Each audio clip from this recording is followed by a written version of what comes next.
Bismillahirrahmanirrahim. Assalamualaikum warahmatullahi wabarakatuh. Alhamdulillahi wa kafa. Wassalatu wassalamu ala rasulillahil mustafa wa ala alihi wa sahbihi wa man wafa. Amma ba'd. Fa ya ibadallah, usi nafsi wa iyyakum bitaqwallahi faqad fazal muttaqun. Fala tamutunna illa wa antum muslimun. Faqala ta'ala ya ayyuhalladzina amanu taqullaha haqqa tuqatih wa la tamutunna illa wa antum muslimun. Saudara-saudariku, Bapak Ibu sekalian, rahimani wa rahimakumullah, semoga Allah senantiasa memuliakan kita semua. Alhamdulillah, kita awali pertemuan kita di siang ini dengan bersyukur pada Allah Subhanahu wa taala. Kita masih diberikan kesempatan oleh Allah untuk hidup sampai dengan siang ini.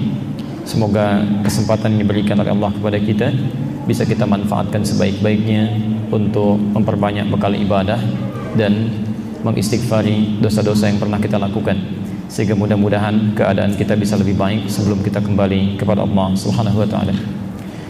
Hari ini kita sudah sampai di awal bulan yang baru, tanggal 4 Rajab 1437 Hijrah. Ada hal yang menarik di dalam Al-Quran, penting saya ingatkan dulu sebelum kita lanjutkan kajian kita. Quran surah ke-9 At-Taubah ayat 36. Quran surah ke-9 At-Taubah ayat 36. Ada pesan di sana yang terkait dengan tibanya salah satunya bulan Rajab ini yang masuk dalam rangkaian bulan-bulan Al-Haram. Mari kita lihat pernyataan Qurannya.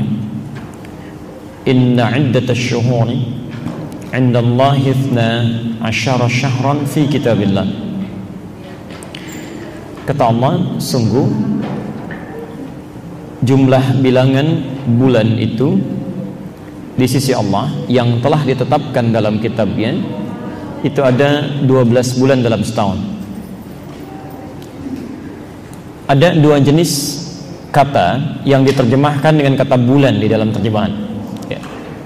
Yang pertama, ada bulan dalam pengertian bentuk fisikalnya, Bu ya. Jadi kalau Bapak lihat malam hari ada bulan, ada rembulan, bentuk fisikalnya itu disebut dalam bahasa Arab dengan kata qamar ya, qamarun ya. Bisa ditemukan di Quran surah ke-10 ayat ke-5 ya. Di Quran surah Yunus ayat yang ke-5. Di situ Allah berfirman, Quran surah 10 ayat 5, huwallazi ja'ala asy-syamsa dhiya'a, dialah Allah yang menjadikan matahari bersinar, wal qamara nura, qamar ya, dan bulan memantulkan cahaya, wal qamara nura, dan bulan memantulkan cahaya. Pernyataan ini ya tidak didapati di kitab agama manapun kecuali di Quran ya. Silahkan Anda cek di kitab agama manapun, tidak ada pernyataan ini ya. Dan ini sudah dibuktikan melalui pengetahuan dan benar secara ilmiah ya. Matahari bersinar, bulan memantulkan cahaya. Bulan dalam pengertian bendanya itu ya, secara fisik itu disebut dengan qamar. Tapi kalau Anda ingin mengistilahkan bulan dalam arti hitungan waktu selama 4 pekan itu ya, 29 sampai dengan 30 hari itu ya, maka bahasa Arabnya disebut dengan syahrun. Syahrun ya. Jamaknya disebut dengan syuhur atau ashhur ya. Pelan-pelan. Jadi kalau hitungannya bisa dihitung dengan jari di bawah 5, misal 3, 4 ya, 3, 4, 5 itu jamaknya kata syahrun ya, dijamakkan dalam bentuk ashhur. Ashhur. Tapi kalau lebih daripada 5, 6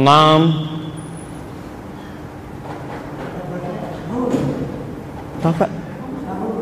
Oh, nanti kita buka sesi ya. Baik. Sahur itu hal yang lain ya. Jadi cuman ada 2 jamak dalam bahasa Arab ya. Beda antara sahur dengan syuhur, itu lain ya. Kalau sahur pakai hak kecil nanti. pakai H kecil ya. Itu jamak dari kata sahara, jamaknya disebut ashar. Aktivitas yang dilakukan di waktu ashar disebut dengan sahur. Quran surah 51 ayat 18 ya. Saya harap nanti tidak dipotong dulu ya, supaya tidak terputus nanti. Pelan-pelan. Lihat sini. Shin, ha besar, ra, ya, syahron. Ini bentuk tunggalnya.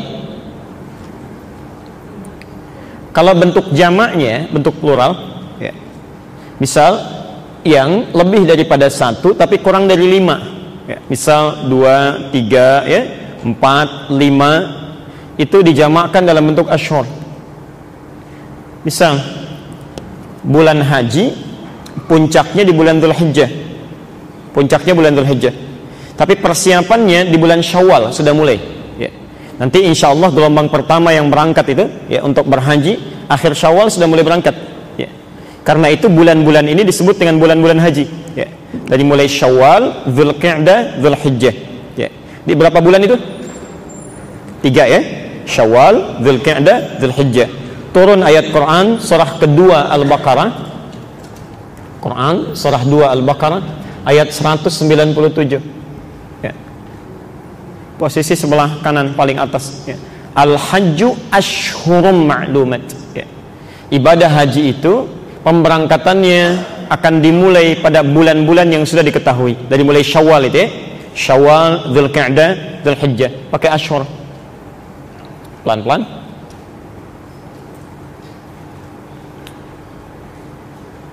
Tapi kalau kita kemudian akan jamakkan bentuk syahrun ini lebih daripada 5, 6, 7, 8 sampai 12 bulan dalam setahun, kata Quran, ya, maka jamaknya dirubah dari syahrun jadi syuhurun. Ya. Pelan-pelan. Karena itu, ketika Allah menyebutkan di Quran surah ke-9 ayat ke-36 tadi, ya, kata Allah jumlah bilangan bulan dalam setahun itu ada 12 ya. Jumlah bilangan bulan menunjuk pada waktu. Dalam setahun ada 12 bulan 12 bulan. Karena 12 itu bentuknya jamak ya, dari kata syahrun, dan lebih daripada 5 ya, maka yang digunakan dalam kalimat ini bukan ashur tapi syuhur ya.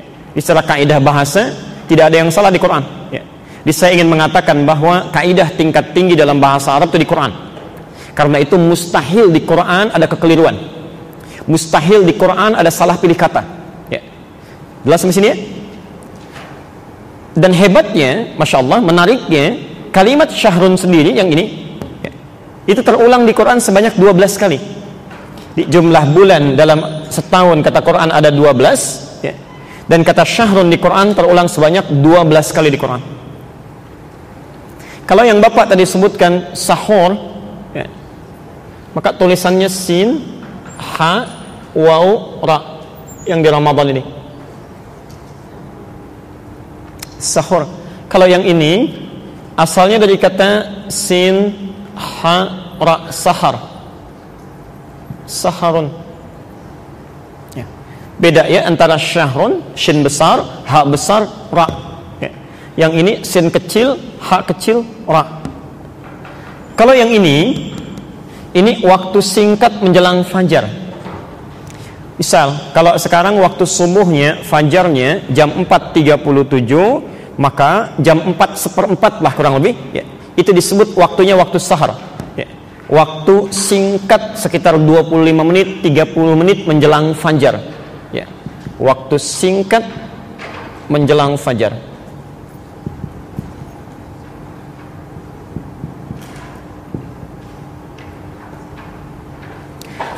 Jamaknya itu disebut dengan ashar. Beda dengan ini ya. Kalau ini ashhur, ini asharun ya. Asharun ini jamaknya. Pelan-pelan. Aktivitas yang dilakukan di waktu sahar ya. Jadi kalau bapak ibu sempat bangun di waktu sahar ya, menjelang fajar misalnya, atau setelah selesai tahajud kita tuntas, fajar belum datang, itu kita masih di waktu sahar ya. Nah, aktivitas yang kita lakukan di waktu sahar itu namanya sahur. Ya, namanya sahur. Sahurun.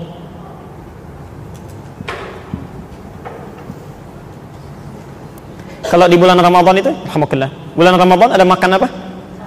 Nah, makan sahur itu maksudnya lakukan makan itu di waktu sahar. Ya. Jadi kalau nanti saat kita puasa, insya Allah Anda akan melakukan sahur, maksudnya makannya dilakukan di waktu sahar. Ya. Jadi jangan terlalu jauh masanya. Ya. Misal 30 menit sebelum fajar, 25 menit itu sahur namanya. Ya. Jadi kalau subuhnya 4:30 Anda makan jam 3, itu bukan sahur. Ya. Itu makan terlalu dini itu ya, terlalu awal. Nah, tapi kalau Anda tidak hadir di bulan Ramadan, misal kemudian biasa tahajud atau bangun sebelum subuh dan tiba di waktu ini jamaknya disebut ashar, maka ada sunnah yang terletak dalam Al-Quran. Ada sunnahnya ya. Di Quran surah 51 Adz-Dzariyat ayat 18. Posisinya sebelah kiri agak ke bawah sedikit. Quran surah 51 ayat 18 ya. Ada kebiasaan penghuni surga ya. Ada amalan-amalan rutin penghuni surga, tapi surganya bukan surga biasa ya. Taman surga Pak ya. Taman surga ya. Kalau ibu bapak mau baca, dimulai dari ayat ke-15 ya. Kita lihat nanti amalannya ya. Innal muttaqina fi jannatin wa 'uyun. Ada sementara orang-orang takwa yang nanti tempat tinggalnya akan tinggal di taman surga. Apa keistimewaan taman surga dibanding surga biasa? Ya. Kalau surga biasa Anda butuh sesuatu ya, yang kelas standar itu, nanti kita lihat ayat-ayatnya di Quran di lain kajian ya. Ya. Itu yang melayani namanya pelayan surga. Wildanun mukhalladun ya. Jadi kalau Anda yang ikhwan laki-laki dilayani oleh bidadari-bidadari surga ya. Kalau ibu dilayani oleh pangeran-pangeran surga, namanya wildanun mukhalladun ya.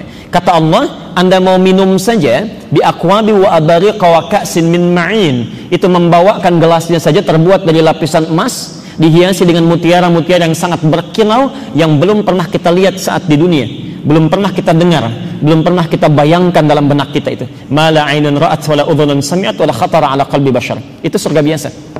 Tapi taman surga tidak. Yang memberi langsung Allah. Langsung Allah. Dan kun fayakun, tidak perlu dibayangkan, langsung ada ya. Akhidhina ma atahum rabbuhum. Langsung mendapatkan apapun yang dia inginkan, Allah yang berikan. Ya. Apa amalannya saat di dunia sehingga dia bisa sampai ke surga tingkat itu? Ya. Innahum kanu qabla dzalika muhsinin. Mereka itu saat di dunianya orang-orang muhsin, amalannya satu, ayat 17-nya, kanu qalila minal laili ma yahja'un. Mereka saat di dunia itu, ini redaksi Quran ya, saat di dunianya sedikit tidurnya, sedikit tidurnya ya. Dia sering bangun malam gitu ya, sering bangun malam, sering tahajud. Di ahli akhirat taman surga sedikit tidur ya, ahli dunia sedikit-sedikit tidur ya. Time. Ahli akhirat sedikit makan, ahli dunia sedikit-sedikit makan ya. Time. Nah, yang menarik begini, lalu dia bagi dua. Setelah selesai tahajud menjelang fajar, wabil ashari, nah itu tadi pertanyaannya, wabil ashari, dan di waktu-waktu sahar menjelang fajar, hum yastaghfirun, mereka banyak beristighfar kepada Allah, ingat dosa-dosanya ya. Ya Allah, astagfirullah, astagfirullah, dia tangisi dosanya itu ya. Dia takut kalau kemudian beraktivitas masih membawa dosa ya. Dosa hari kemarin belum diampuni, sekarang sudah mau berdosa lagi ya. Jelas Pak ya? Sampai sini ya? Baik. Nah, kita kembalikan dulu, tadi saya jawab dulu pertanyaan yang ditanyakan.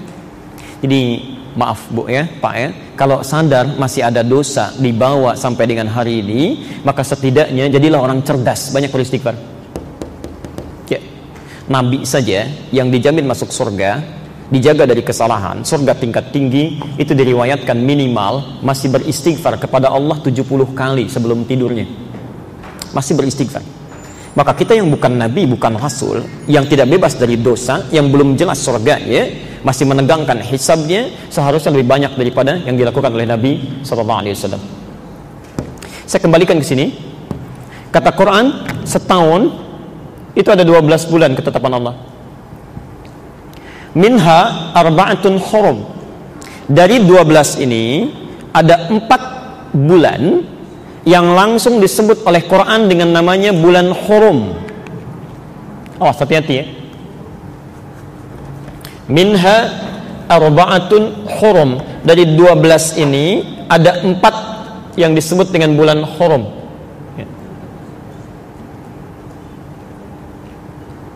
Pelan-pelan.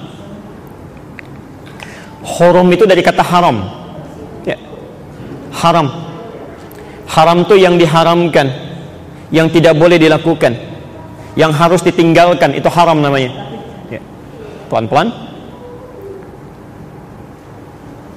Disebut bulan hurum seakan-akan memberikan isyarat kepada kita, kalau Anda sudah tiba di bulan-bulan ini, 4 bulan ini khususnya, maka diminta oleh Allah, kita diminta oleh Allah Subhanahu wa taala untuk mulai meninggalkan segala yang diharamkan oleh Allah Subhanahu wa taala. Jangan melakukan maksiat. Cepat introspeksi diri, evaluasi. Sudah berapa banyak dosa dikerjakan sampai tiba di bulan ini? Ya. Saking sayangnya Allah, ada orang diwafatkan sebelum datang bulan ini, kita masih dihidupkan sampai ke salah satu di bulan ini. Saking sayangnya Allah untuk mengampuni dosa-dosa kita. Ya. Ya. Pelan-pelan dulu sebentar. Sebelum diteruskan ayatnya, kita bertanya, ya Allah, apa saja yang 4 bulan ini? Ya. Baik, mari kita tanya pada Rasulullah SAW. Ya. Dijawab oleh Nabi SAW yang 4 ini di hadis riwayat Al-Bukhari dari Abu Bakrah, nomor hadis 3197. Nomor hadis 3197. Nanti saya bacakan hadisnya. Nanti kalau mau dicari hadisnya, cari di kitab hadis ya.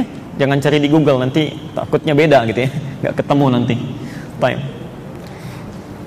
Saya pernah ditanya, Ustaz, kenapa nomornya beda? Oh, antum cari di mana? Di Google ini. Nggak sama ya. Baik, coba cek dulu di kitabnya, pelajari dulu. Saya bacakan hadisnya. Az-zamanu, kata Nabi, qad istadara ka hayati. Waktu itu, waktu diciptakan oleh Allah akan terus berputar, tidak berulang. Ya, tidak berulang. Jadi mohon maaf ya, mohon izin, kalau Anda misalnya, maaf, tertinggal salat sunnah 2 rakaat sebelum subuh tadi, ya, sebelum subuh, itu tidak bisa mengerjakannya lagi. Untuk esok hari tidak, itu sudah berbeda. Anda tak bangun malam untuk tahajud, tidak bisa berulang. Ya, tidak bisa berulang. Kita hanya bisa menyiapkan untuk mengerjakannya yang malam nanti. Itu pun kalau hidup nanti. Ya. Kalau wafat sudah selesai. Ya. Jadi dalam kaidah ibadah itu, kalau Anda punya kesempatan untuk berbuat baik, mengerjakan satu ibadah, jangan tunda. Jangan tunda. Karena dia belum tentu bisa berulang, dan yang akan datang belum tentu kita dapatkan. Ya. Jelas sampai sini ya? Ya. Anda punya kesempatan infak misalnya. Saking sayangnya Allah didekatkan pada amalan ibadahnya. Ya. Lalu Anda tunda-tunda, sifatnya bisa tidak terjadi. Dan saat Anda tak mampu melakukannya, maaf, dia tidak berulang, yang kemudian belum tentu didapatkan. Ya, jelas sampai sini? Ya. Yauma khalaqas samawati wal ard, sejak mulai langit dan bumi diciptakan, sama dengan ayat ini. Ya. Kemudian as-sanatu 12 syahran. Dan dalam peredaran waktu ini, dalam setahun kata Nabi, itu ada 12 bulan. Ya. Minha arba'atun hurum.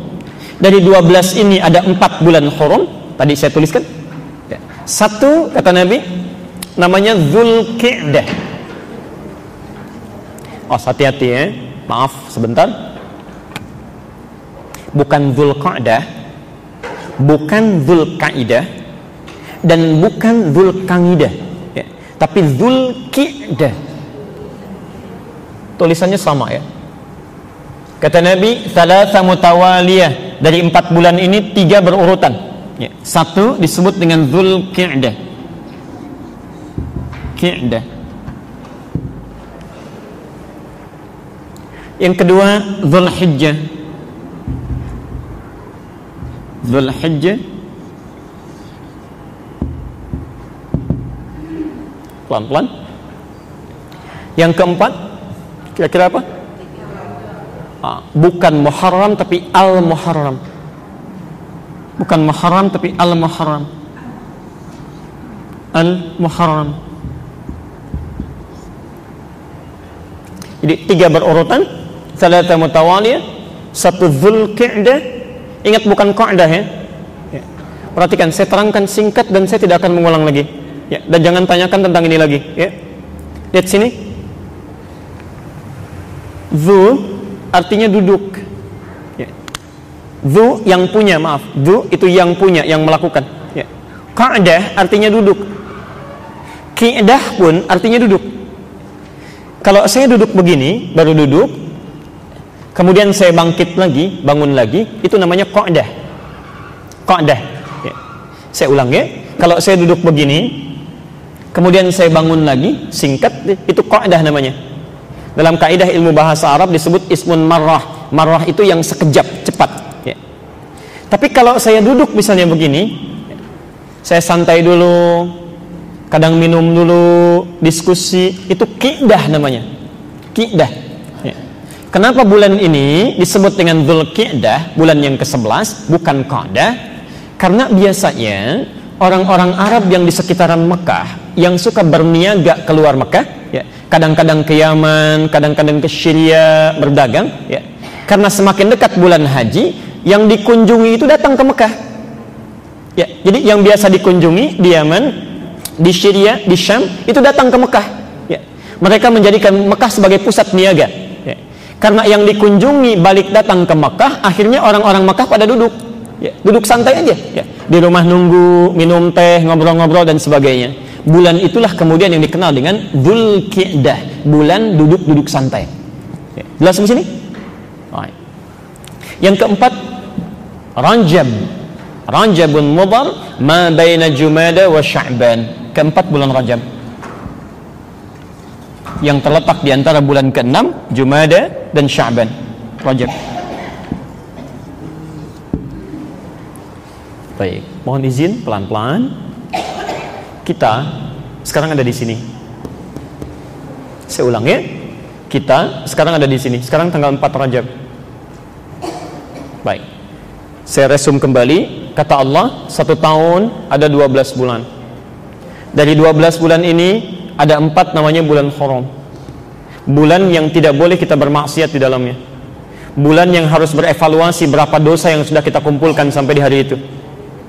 4 bulan ini kata Nabi, 3 berurutan, Dzulqi'dah, Dzulhijjah, Al-Muharram. 1 terpisah dari yang 3 ini, Rajab. Nah sekarang kita berada di bulan ini. Baik, kita teruskan dulu ayatnya, Quran surah 9 ayat 36. Ya Allah, kalau kami ingin berevaluasi diri, meninggalkan maksiat, apa yang pertama kali mesti kami lakukan? Ya. Kita lihat ujung ayatnya dan kita berhenti di sini, kita sambungkan pada kajian kita. Fala tazlimu fihinna anfusakum. Masyaallah. Silahkan cek ayatnya.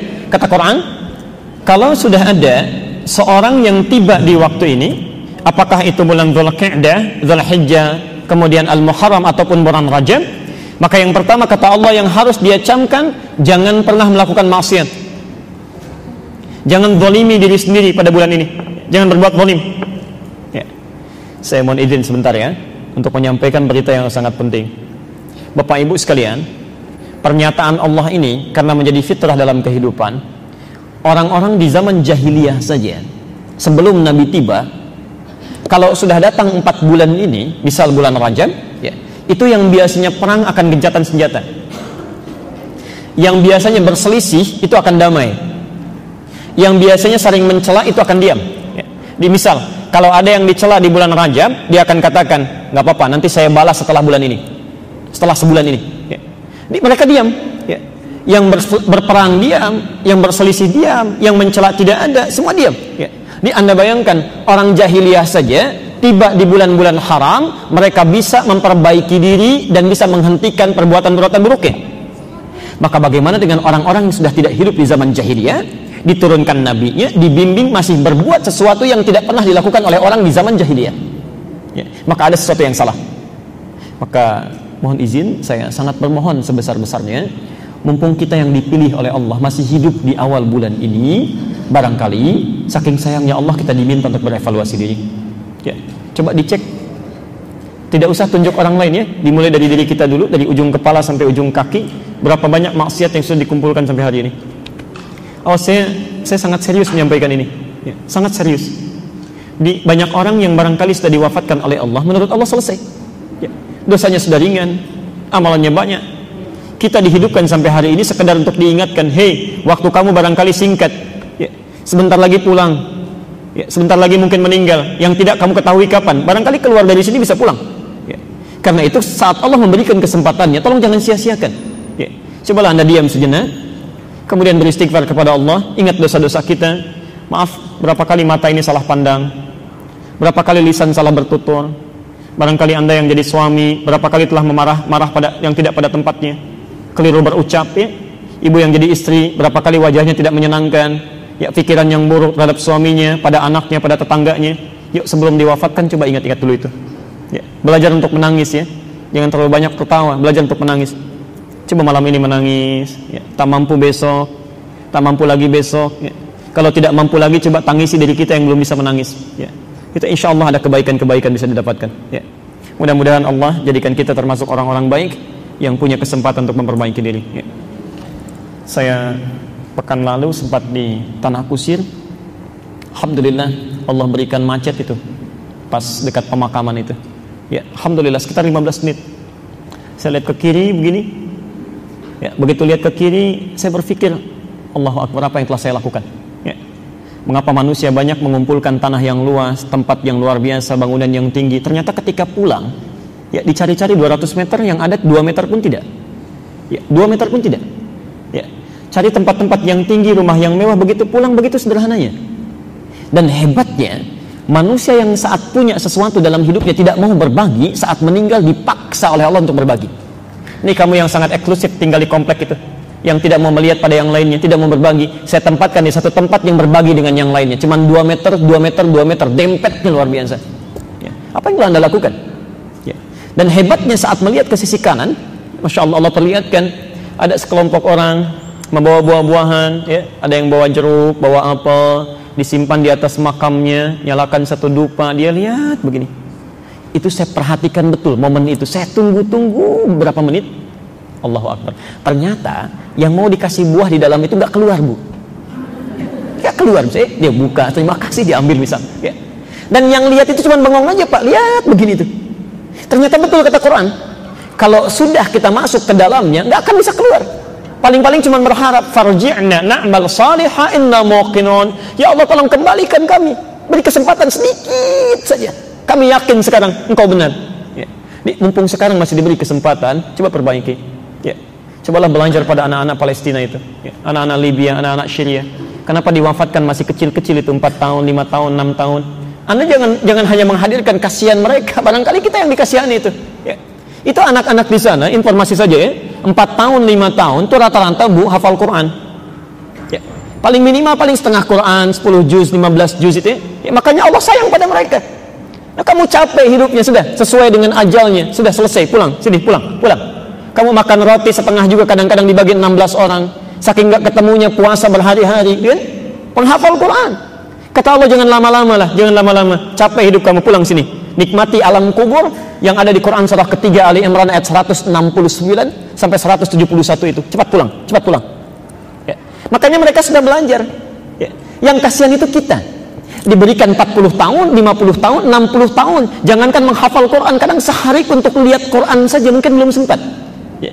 Yang matanya masih bisa maksiat, ya. Yang baru bangun tidur sudah dengar yang salah, sudah bicara yang keliru, sudah melihat yang dilarang. Itu yang berbahaya, ya. Anda yang seringkali mempelajari urusan dunia, malam pertama di dunia, coba cek persiapan Anda malam pertama di alam kubur. Apa kira-kira yang terjadi? Saat diantarkan dengan banyak orang, ditinggalkan sendirian, suasana tidak ada yang menemani, ya. Masya Allah. Ayo, coba disiapkan, ya. Kita, demi Allah saya katakan, belum bisa menjamin hidup hingga esok hari, ya. Ya, kalau sudah tahu hidup kita tidak aman, maka setidaknya di bulan ini, ayo kita mulai perbaiki diri kita, ya. Dan cara terbaik, sumber untuk memperbaiki diri adalah memperbaiki keadaan hati kita, karena semua perilaku buruk itu bersumber dari hatinya, ya. Kata Nabi SAW, inna fil jasadi mudghah idza salahat salahal jasadu kulluh wa idza fasadat fasadal jasadu kulluh ala wahyal qalbu, ya. Sungguh di dalam tubuh setiap manusia itu ada segumpal daging, sekunyahan saja, ya. Tapi sangat menentukan keadaan perilakunya, sifat dan sikapnya. Kalau itu baik, maka akan baik semua sifat dan sikapnya, dan kalau itu buruk, maka akan buruk semua sifat dan sikapnya. Itulah hati dan kajian kita adalah kajian tentang bagaimana menyucikan keadaan hati kita sehingga ketika pulang berada dalam keadaan bersih, ya. Baik, mari kita teruskan bahasan kita dalam kajian tazkiyatun nafas, ya. Metode untuk bisa membersihkan keadaan diri dan hati kita. Hari ini kita akan teruskan membahas penyakit yang pertama, ya, masih dalam bahasan penyakit al-kibru atau sifat sombong. Saya sudah tepati janji saya, ya, untuk membawakan resumnya, ya. Jadi jangan khawatir kalau Bapak Ibu tertinggal dalam mencatatnya. Saya bawakan 3 lembar, ya. Dan sesuai janji saya ini masih asli, masih orisinil, ya, masih berbahasa Arab tuh, ya. Baik, insyaallah. Ya karena nabinya orang Arab, ya. Baik, Qurannya bahasa Arab, hadisnya bahasa Arab, ya. Jadi saya tulis dalam bahasa aslinya, ya. Baik. Dan kita bahas dalam uraiannya dengan bahasa Indonesia supaya nanti punya 2 manfaat, ya. Anda paham bahasa Arab dan insyaallah juga paham tentang isinya. Nanti bisa diperbanyak, ya, insyaallah. Baik, tolong fokus sebentar, saya ingatkan dulu. Kajian tazkiyatun nafas terbagi pada 2 inti, ya. Saya ingin ingatkan dulu, nanti baru saya sambungkan ke sini, ya. Inti pertama itu membahas tentang aspek pencegahan, ya. Saya ulang, membahas tentang aspek pencegahan, ya. Ini telah saya terangkan hanya untuk sekedar mengingatkan kembali saja, ya. Misal begini, ada penyakit iri hati, ya. Sebelum sampai ke dalam hati, ya, pertanyaan pertama yang diajukan oleh Al-Quran adalah kenapa penyakit itu bisa masuk ke hati? Kalau kita bisa cegah penyakitnya, kenapa harus kita obati? Kalau Bapak Ibu bisa mencegah dari penyakit flu, kenapa harus berobat dari penyakit flu? Ya, cegah aja dulu, ya. Kalau bisa mencegah penyakit demam berdarah, kenapa harus diobati penyakit DBD-nya? Ya. Maka penyakit hati pun itu bisa dicegah, ya. Anda cegah ini, Anda tidak akan terjangkiti, ya. Baik, bahasan pertama ini sudah kita tuntaskan. Anda yang belum sempat melihat atau mempelajarinya bisa kemudian dilihat rekaman pelajaran kita yang sebelumnya, ya. Yang kedua, ini yang jadi masalah. Kalau perisai tubuh kita terlalu lemah, kemudian tidak sanggup mencegah penyakit untuk masuk ke dalam hati, ya, sampai tiba-tiba berkumpul, marah masuk, ya, padahal sebelumnya bisa dicegah, iri hati masuk, dendam masuk, bagaimana cara membersihkannya, ya, mengeluarkannya, ya. Itu inti kajian yang kedua, ya. Kedua-duanya ilmunya disebut dengan ilmu tazkiyatun nafas. Bagian pertama telah kita selesaikan, bagian keduanya kita sudah bahas di pertemuan lalu, satu penyakit dan itu bagian terkecilnya, ya. Sekarang kita akan teruskan mengeluarkan penyakit sombong atau al-kibru. Sombong atau al-kibru. Pelan-pelan, ya. Awas, hati-hati, ya. Nanti kita deteksi pada diri kita, jangan-jangan masuk di siang ini kita bawa penyakitnya, cepat keluarkan, ya. Pelan-pelan. Sesi lalu kita sudah jelaskan apa itu sombong dan ibu bapak sudah catat. Kita juga sudah melajari dari mana asalnya penyakit sombong ini sampai dibawa oleh setan, ya, dibawa oleh iblis, ya. Sekarang yang akan kita pelajari setelah tahu apa itu sombong, bagaimana dia datang, ya. Sekarang tugas kita untuk mempelajari bagaimana cara kita mengetahui orang-orang yang terjangkit oleh penyakit sombong ini, ya. Materi hari ini dawafi'ul kibri, sebab-sebab penyakit sombong, ya. Sebab penyakit sombong atau faktor yang menyebabkan datangnya penyakit sombong.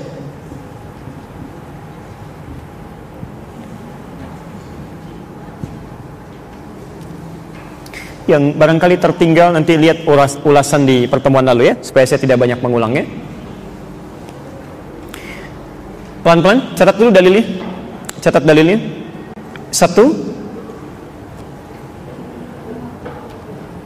Quran surah ke-96 Al-Alaq ayat 6 sampai 7. Contohnya Quran surah ke-28 ayat 76 sampai 80.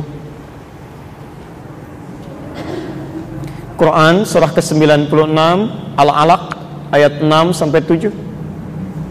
Yang kedua, Quran surah ke-28 Al-Qasas ayat 76 sampai ayat 80. Pelan-pelan. Hadisnya bisa kita ambil hadis Muslim nomor hadis 91 tentang sombong.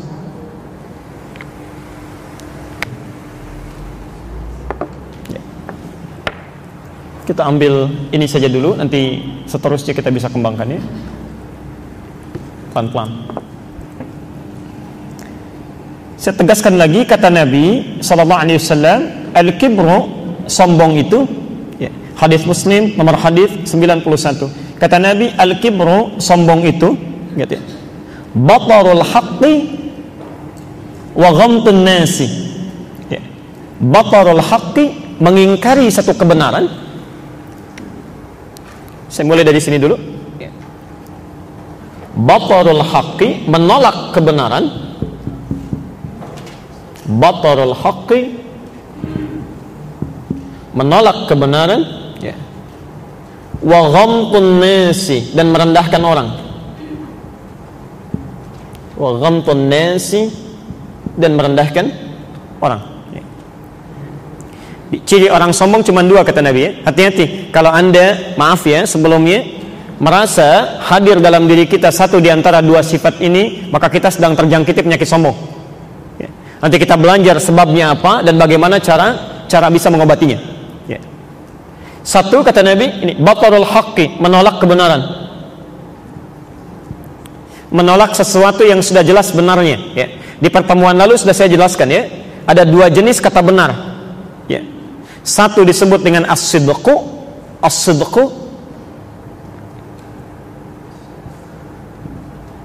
yang kedua disebut dengan al-haqqu ya.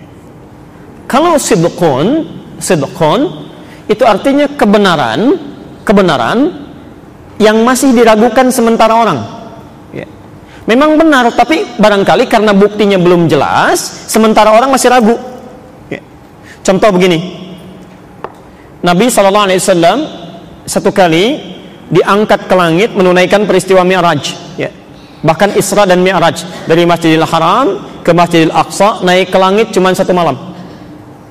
Kemudian disampaikan informasinya, kata Nabi, saya baru naik ke langit tadi malam ya. Di Masjidil Haram ke Masjidil Aqsa, naik ke langit tadi malam, balik lagi ke Mekah ya. Saat belum ada Apollo, tidak ada kendaraan seperti saat ini, ada seseorang mengatakan saya pergi ke Masjidil Aqsa, ke langit cuma semalam. Kalau Bapak Ibu hadir dalam peristiwa itu, kira-kira percaya nggak? Wah, okay? Umumnya orang tidak percaya ya, karena buktinya belum jelas ya, Tapi kalau Anda percaya misalnya pada sesuatu yang walaupun diragukan, Anda percaya, misal itu disebut dengan shadiq ya, orangnya disebut shadiq.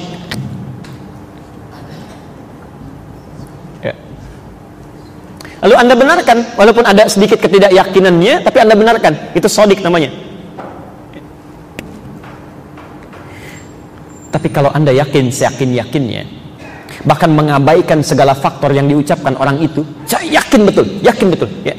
Ada seseorang dijemput oleh Abu Jahal, dikisahkan, namanya Abu Quhafah ya. Dikisahkan, ini ada sesuatu yang terjadi katanya ya. Apa itu? Ikut saja, ikut ya. Begitu didekatkan pada Nabi Muhammad, dengar, ini ada pernyataan Muhammad SAW ya. Disebutkan oleh Nabi, apa yang terjadi? Saya barusan tadi malam pergi dari Masjidil Haram ke Masjidil Aqsa, diperjalankan, naik ke langit kata Nabi, turun lagi ke sini ya. Kata orang ini, jangankan beliau mengatakan demikian, kalaupun Muhammad mengatakan sekarang di balik bukit ada musuh akan menyerang kita saat ini, dan tidak terbukti benar ada musuh, saya tetap akan percaya dia. Saya tetap akan percaya ya. Orang ini namanya Abu Bakar, Abu Quhafah. Nah, orang-orang yang yakin pada sesuatu walaupun dia tidak melihat buktinya sama sekali, itu disebut dengan siddiq namanya. Siddiq. Sejak saat itulah diletakkan nama Siddiq pada nama beliau itu, Abu Bakar As-Siddiq. Karena orang ini selalu yakin kepada Rasulullah sekalipun bukti-buktinya bagi sementara orang belum nampak meyakinkan. Ya. Ini yang paling disayang oleh Nabi, sahabat ini. Ya. Masya Allah, saat hijrah ke Madinah, beliau yang dipilih menemani ya, padahal ada Ali menantunya di rumah Nabi saat itu, sedang diincar, sedang dikepung luar biasa ya. Ada Abu Bakar, ada Ali, ada Rasulullah. Kata Rasulullah, Ali, kamu tidur di tempat tidur saya, gantikan. Abu Bakar, ikut saya hijrah. Tidak banyak orang tahu di perjalanan, Bapak Ibu sekalian, itu kisahnya cuma menemani saja. Padahal itu orang paling gelisah, Pak, Bu. Di jalan kadang ke depan, kadang ke belakang, ke kanan, ke kiri. Kata Rasulullah, kamu apa yang kamu lakukan? Kata Abu Bakar, saya ke depan karena saya khawatir ada anak panah tiba-tiba melesat di depan, biar saya kena duluan. Saya ke belakang karena saya khawatir ada tombak di belakang yang akan menombak Anda, maka saya akan jadi perisai, biar saya duluan. Bahkan sampai di Gua Thurnya itu, di Gua Thur itu tidak langsung masuk, Bu. Jadi kalau misalnya Anda umrah, jalan-jalan ke sana, Anda lihat, itu beliau yang pertama kali melemparkan batu ke dalamnya. Kata Rasulullah, "Madza taf'al?" Apa yang kamu lakukan? Saya ingin memastikan apakah di gua itu aman atau tidak. Sebelum masuk, jangan dulu ya Rasulullah, saya duluan katanya. Tangannya dimasukkan dulu begini. Apa yang kamu lakukan? Kata Abu Bakar, kalaupun nanti ada hewan buas, biar tangan saya dulu yang kena duluan. Sampai masuk ke dalamnya, orang yang selalu menangis, khawatir, takut tuh Abu Bakar. Sampai turun ayat mengisahkan itu. La tahzan innallaha ma'ana. Jangan takut, jangan sedih. Allah bersama kita ini. Abu Bakar. Maka bagaimana sahabat yang paling mulia, sangat disayang oleh Nabi, putrinya menjadi istri Nabi SAW, dimuliakan, yang kata Nabi pahanya tidak sebanding dengan amalan umat manusia, lalu datang sementara orang, kemudian tiba-tiba ringan lisannya mencela Abu Bakar. Ada sesuatu yang salah dalam dirinya, ada yang keliru, ada sedih. Tapi kalau al-haq, maaf, itu adalah kebenaran yang sangat jelas, buktinya tidak ada celah dari sisi manapun kita meragukannya. Ini saking jelasnya kita nggak bisa mengelak. Misal, ini apa? Ini spidol. Baik. Kalau saya bilang, maaf, bukan spidol, ini handphone misalnya. Percaya nggak? Karena jelas buktinya kelihatan. Ya. Nah, kalau ada orang-orang yang mengingkari sesuatu yang sudah jelas benarnya, kemudian diingkari juga, ada yang salah dalam dirinya, itu orang sombong. Ya. Misal, maaf, kita bicara tentang maksiat dulu misalnya. Bohong itu dusta, dosa enggak? Sudah jelas dosanya, kok ada yang berbohong juga? Kan sudah jelas dustanya. Gosip dosa enggak? Sudah tahu dosa, kok dinikmati juga?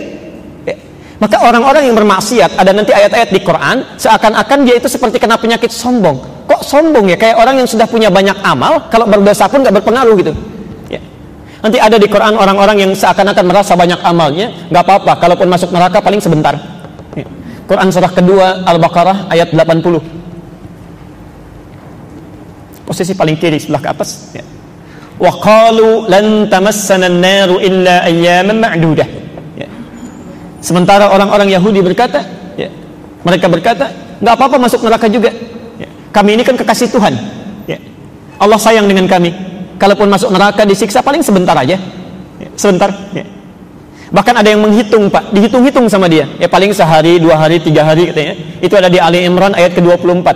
Quran surah 3 ayat 24. Posisi paling kanan sebelah atas. Dzalika bi annahum qalu lan tamassana an-naru illa ayyaman ma'dudat. Alifnya panjang. Yang di Al-Baqarah tidak ada alifnya, ma'dudah.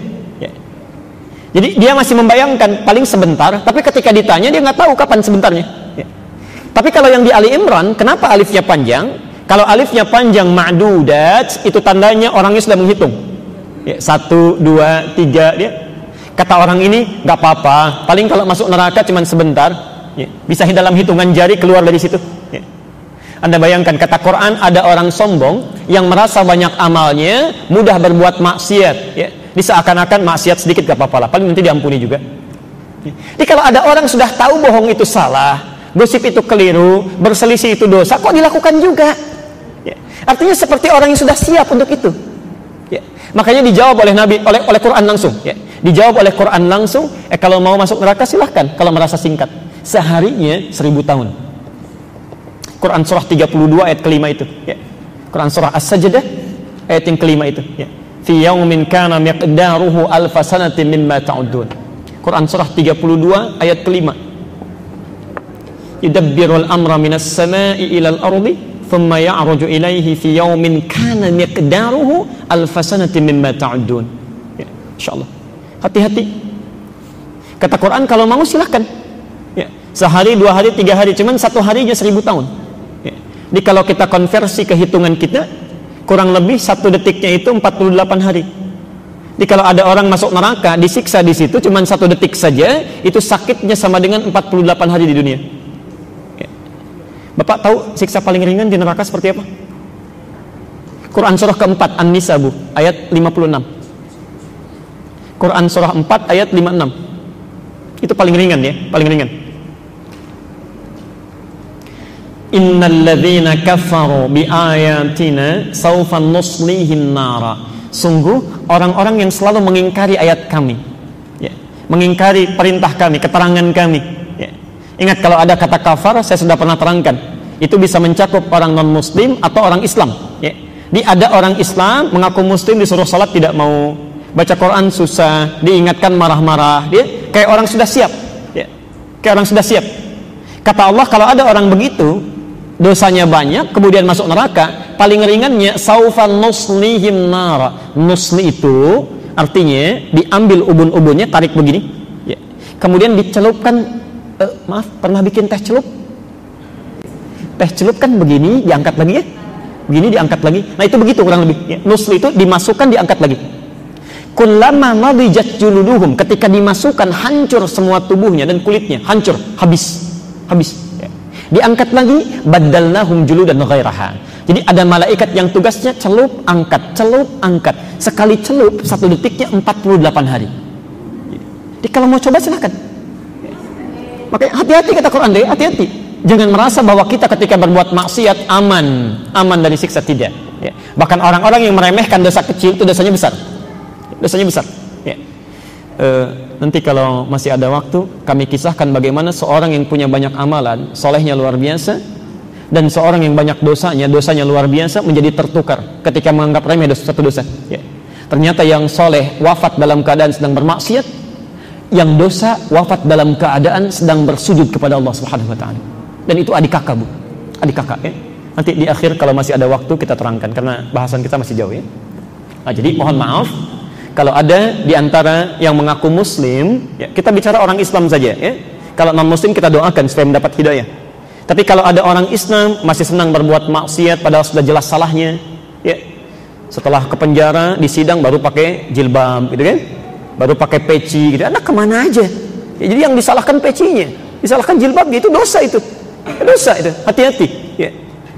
Wah, sudah tahu salat itu benar, banyak pahalanya, ditinggalkan juga. Ah, itu batarul haq. Ya. Wa ghamtun nas, atau dalam hidupnya, maaf, merasa hebat, merasa tinggi dan merendahkan orang lain. Ya, merendahkan orang lain. Hati-hati. Itu sifat sombong. Yang mengantarkan pada bahasan kita hari ini, apa yang menyebabkan seseorang bisa mengingkari satu kebenaran yang sudah jelas buktinya, bisa menyimpang, ya. Plus, maaf, bisa merendahkan orang lain. Apa sih sebabnya? Apa sebabnya? Nah, ini yang menjadi bahasan kita, ya. Kita mulai dari Quran surah ke-96 ayat ke-6 dan 7 Al-Alaq, ya. Kita mulai dari Quran dulu, ya, dari hadis, sepanjang ada di situ keterangannya kita buka dari situ, ya. Baru ke penjelasan ulama dan seterusnya. Baik. Pelan-pelan. Ada ayatnya? Kalla innal insana layatgha ar-ra'ahus taghna. Baik, pelan-pelan. Kalla, sekali-kali janganlah terjadi. Oh, hati-hati, hati-hati. Seringkali diartikan di mushaf, sekali-kali tidak, ya. Itu kurang tegas, kurang tegas. Yang paling bagus terjemahannya, sekali-kali janganlah terjadi, ya. Janganlah. Kalau jangan itu artinya kan larangan, ya. Ya, artinya larangan, ya. Baik, sebentar, tahan dulu sebentar. Mohon bersabar belajarnya, ya. Saya coba terangkan dulu jenis la di dalam bahasa Arab. Kan suka dengar kalimat la gitu ya? Kata la di dalam bahasa Arab itu setidaknya umumnya memiliki 3 arti, 3 makna.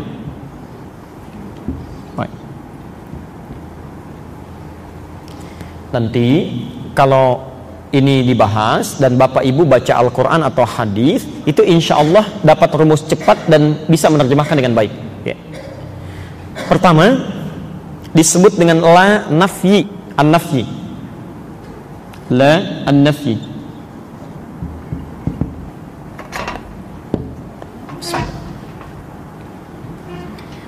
Apa itu la nafyi? Ya. La nafyi itu la yang fungsinya untuk meniadakan sesuatu, menafikan, sudah jadi bahasa Indonesia, ya. Menafikan, meniadakan, menafikan sesuatu. Pelan-pelan. Biasanya rumus cepatnya begini, rumus cepatnya. Kalau setelah huruf la, Bapak Ibu temukan di dalam Quran misalnya, kalimatnya ujung harakatnya dhammah, ya. Itu diartikan nafi, artikan tidak, ya, artinya tidak, tidaklah, tidak atau tidaklah. Misal Al-Baqarah ayat 286, kita hafal itu ya, ayat terakhir, la yukallifullahu nafsan. Perhatikan, la bertemu dengan satu kalimat, harokat terakhirnya la yukallifu, ini itu artikan dengan tidaklah, ya, nafi, ya. Kata Allah, tidaklah, ya, tidaklah Allah memberikan tugas, ujian, beban kecuali yang diberikan tugas itu pasti mampu, ya. Jadi kalau Bapak Ibu sekarang sedang mendapatkan ujian seberat apapun dalam hidup, itu Allah tidak titipkan kecuali Bapak yang mampu, Ibu yang mampu, ya. Di orang lain tidak dikasih karena mereka nggak mampu. Jadi kalau Anda misalnya sekarang sedang mengalami musibah seberat apapun, sampai Anda mengatakan, ya Allah kenapa saya, ya Allah, karena kamu yang mampu, yang lain tidak, ya. Cuman Anda yang bisa, yang lain tidak, ya. Jadi kalau Allah sudah percaya kepada kita, kita jangan ragu, ya. Masa Allahnya percaya kita ragu, ya. Itu nafi namanya, ya. Jelas semestinya? Jelas ya? Saya pernah katakan dulu ya, jangan Anda katakan misalnya, ya Allah why me, ya. Allah jawab why not, kenapa tidak, ya, kamu yang bisa, ya. Yang lain tidak. Kedua, ada namanya la naqsi, an-naqsi, an-naqs, ya. Sesuatu yang menunjukkan makna kurang, kurang, tidak sempurna, kurang, berkurangnya sesuatu. Cirinya, kalimat setelah la ini harokat terakhirnya itu a. Ya. Misal kita pakai kitab saja ya. Ya. Pernah belajar Riyadhus Shalihin? Ya, karya Imam An-Nawawi itu ya. Ya, beliau menulis Riyadhus Shalihin, ada 1896 hadis di situ. Ya. Lihat hadis nomor 3. Ya, hadis nomor 3, kalau punya kitabnya sebelah kiri posisi paling atas. Ya. Naqsi. Di situ ada hadis tentang larangan berhijrah setelah dibukakan kebaikan. La hijrata ba'dal fathi. La hijrata. Harakati. Ya. Pelan-pelan. Kata Nabi, kalau satu tempat sudah terbuka kebaikannya, nyaman kita ibadah di dalamnya, bisa kita mendekat kepada Allah, sudah sedikit maksiatnya, maka menetap di situ, jangan hijrah. Ya. Makanya ketika Mekah itu sudah dibuka oleh Allah, jadi fatah, inna fatahna laka fatham mubina, ya. Maaf sekali lagi, patung-patung dikeluarkan, yang musyrik sudah keluar, ibadah sudah nyaman di situ. Kalau sudah seperti itu, kata Nabi, jangan hijrah, di situ aja. Coba, sekali sholat di Masjidil Haram berapa pahalanya? 100.000, Masya Allah, sekali sholat itu. Ya. Dia sudah mendapatkan kemuliaan seperti itu, kata Nabi, la hijrata, jangan hijrah. Kalau hijrah, pahala bisa berkurang, kebiasaan bisa hilang. Sudah tinggal di Mekah, sholat di Masjidil Haram 100.000 pahalanya, malah pindah ke Bogor misal. Jadi satu, ini berkurang. Ya. Termasuk sama Anda, maafkan saya kalau kata-katanya kurang menyenangkan. Tinggal di satu tempat, satu kompleks, samping masjid, ya. Ibadah sering dilakukan, taklim ada, teman-teman baik. Kalau sudah begitu bertahan. Sebab kalau Anda tidak punya kepentingan lain yang darurat, kemudian pindah tempat, itu tidak mudah mendapatkan itu lagi. mulai lagi dari awal, cari teman lagi dan sebagainya. Ya. Termasuk Anda yang sudah bekerja di tempat yang baik, mendekatkan Anda dengan Allah, dapat teman-teman yang baik, rezekinya dapat yang halal, yang berkah. Ayo bertahan di situ. Ya. Jangan cari lagi yang lain. Ya. Walaupun barangkali secara materi duniawi lebih banyak, tapi Anda sulit ke masjid lagi. Anda belum tentu temukan teman yang baik, godaannya lebih tinggi, maksiat bisa lebih besar. Maka kata Nabi, la hijrata, harakatnya fathah. Ya, fathah bisa berkurang. Nanti kalau baca hadis-hadis lagi menemukan kalimat A, artikan kurang. Ya. Misal, la salata liman lam yaqra bi Fatihatil Kitab. Ya. Berkurang pahala salat seseorang yang bisa baca Al-Fatihah dalam salat berjamaah, dia memilih tidak membacanya. Baik. Terakhir, ini yang kita bahas, la nahyi namanya. Nahyi. An-nahyi. Huruf la yang menunjukkan pada larangan. Artikan jangan. Jangan. Oke. Pelan-pelan. Artikan jangan. Cirinya, kalimat yang berada setelahnya, itu harakatnya mati, sukun. Ya, mati. Sukun. Misal, kita temukan di Al-Hujurat itu ya, ayat ke-11 itu. Ya ayyuhalladzina amanu la yaskhar qaumun min qaum. Hei orang-orang yang merasa punya iman, jangan saling mencela, kata Quran. Hati-hati, awas, hati-hati ya. Jadi kalau Anda terbiasa mencela orang lain, itu artinya imannya bermasalah.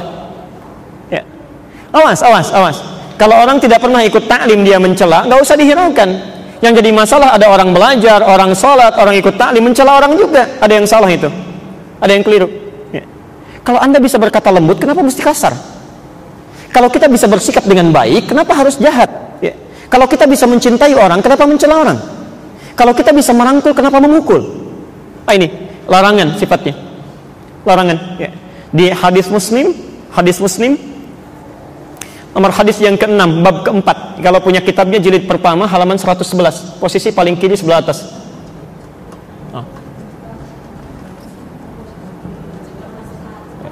Hadis Muslim.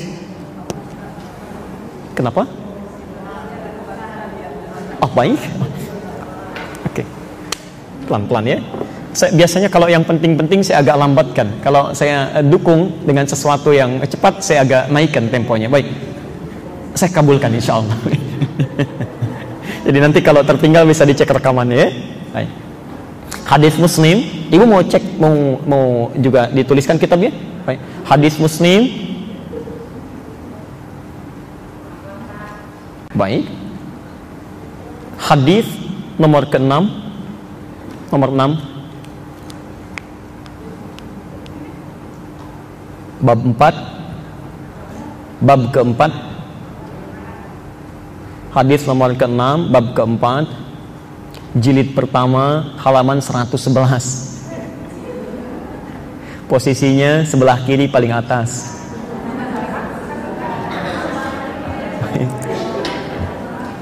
Ya. Halaman 111, Bu. Ya, terbitan Darul Hadis. Di Hadis Muslim, terbitan Darul Hadis itu ada 9 jilid. Ya, jilid pertama yang Anda buka.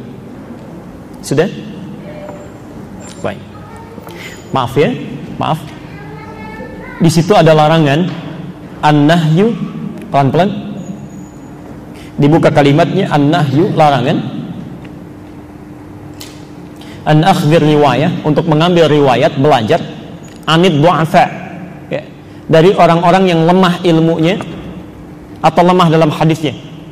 Pelan-pelan ya.